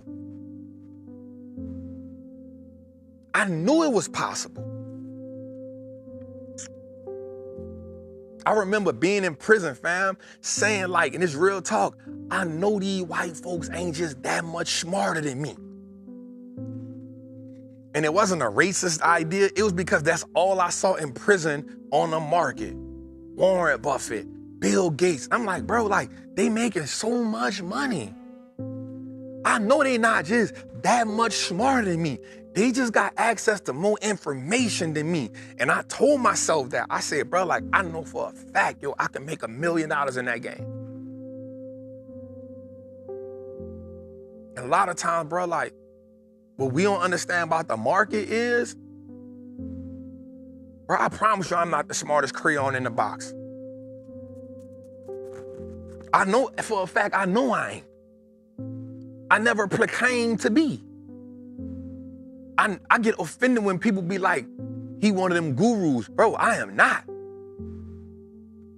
I learned the game from a different perspective. I read the books and was like, man, nah, man. And I just went face first. I went all in because I knew for a fact that them people was not smarter than me. They just had access to the information, and they've been playing the game long enough to where they understood how to navigate the game was best for them. And for us, we just gotta, and when I say us, I'm not just speaking about black people. I'm speaking, because here's the thing, poor don't care what you look like. Poor don't care what your color is. Poor don't care what your race is. Poor don't care who your mama was, who your daddy was. But at the same time, wealth don't care either. The people who are wealthy may care, but attaining wealth doesn't care about. You come from a single parent home or a 2-parent home. Your daddy went to jail, your mama went to jail, you've been molested, you've been raped, your daddy was an alcoholic, your mama was alcoholic, this person had AIDS, this person didn't have AIDS, this person is a homosexual, this person is bisexual. Well, like, making money don't care about none of that. The market don't care about none of that. The market don't ask you if you Christian or Muslim when you making a trade. The market don't say, wait, before you make this trade, are you black or are you white? Are you Hispanic? The market don't ask you, are you male or are you female? The market don't ask you, did you go to prison or did you get a PhD? The market don't ask you, did you get a GED? The market don't ask you what you identify as. The market don't ask you none of that before you place a trade. It don't care. It don't care. And so once I realized that, oh, the market don't do a background, it don't do a background check on me before I put a trade in. Oh. Well, this is up my alley. And so what happens is, when we in that bottom 50%, we make statements like, oh, this game ain't for me. It's just for them white folks. Oh, trading not for me. That for them white. Like we are triggered, watch this, by our trauma, watch this, from the old regime before us that taught us that. And so now we holding on to a playbook from a team that lost.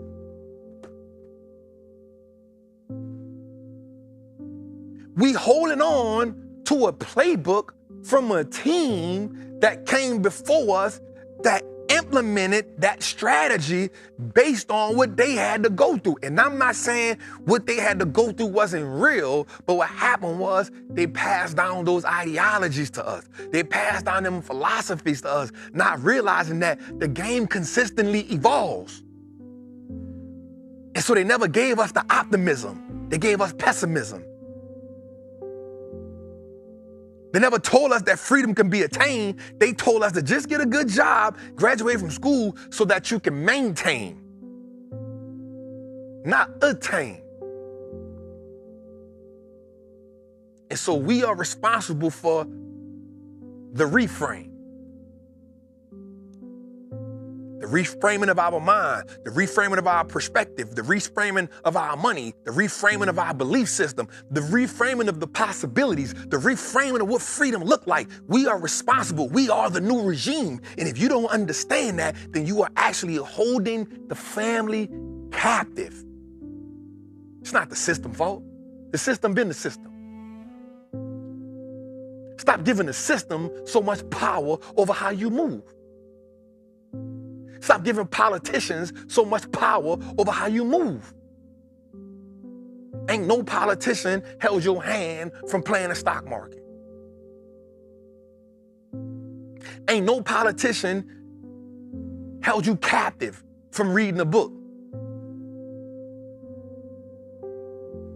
Ain't no politician said you can't get on the Instagram and follow this person or that person so that you can learn something, or you can get on social media, or you can get on YouTube, or you can go to the library, or you can go to Amazon. Ain't no politician stopped you from doing any of that. Well, Trap, every time a bunch of us get some money, they change the rules. Guess what? Go somewhere and learn the rules. Stop complaining that they changing the rules and go see what rules they playing by and realize which one of those rules that you can put in your pocket so that you can pivot to prosperity.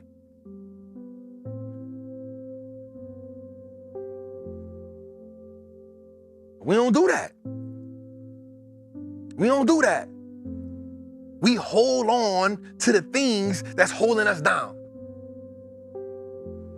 And then we do even worse because we pass down them beliefs to our children. That's the bad part. That's the bad part. I'm not going to fault grandma for cutting the ends of the ham. But when I got the pan, I got to realize that the pan got bigger and I don't got to cut the ends, that we might be able to put 2 hams in here.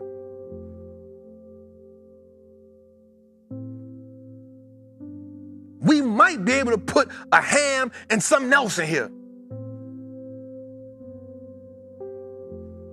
So no, I'm going to play this game to the very end. Till I ain't got nothing left in me.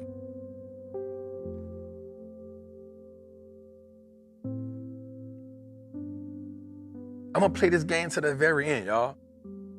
And I think you should do the same. And don't put a timeline on how fast you got to make the million. Put a timeline on how long you can be consistent. I need to make $1 million this year. No. Let me be consistent this whole year.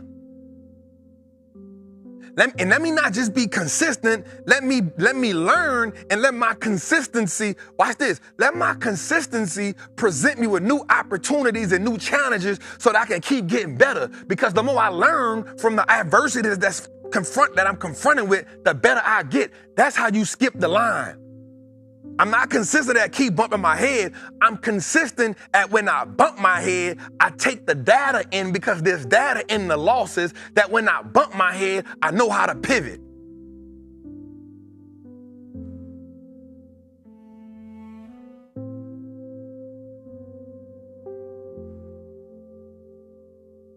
So let's go into this game, y'all. Let's go into this year.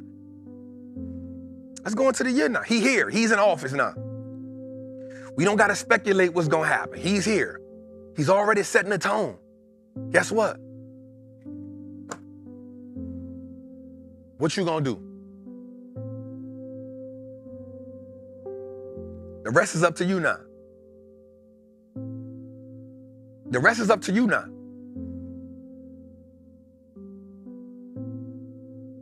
It's your boy, the Wall Street Trappin, man.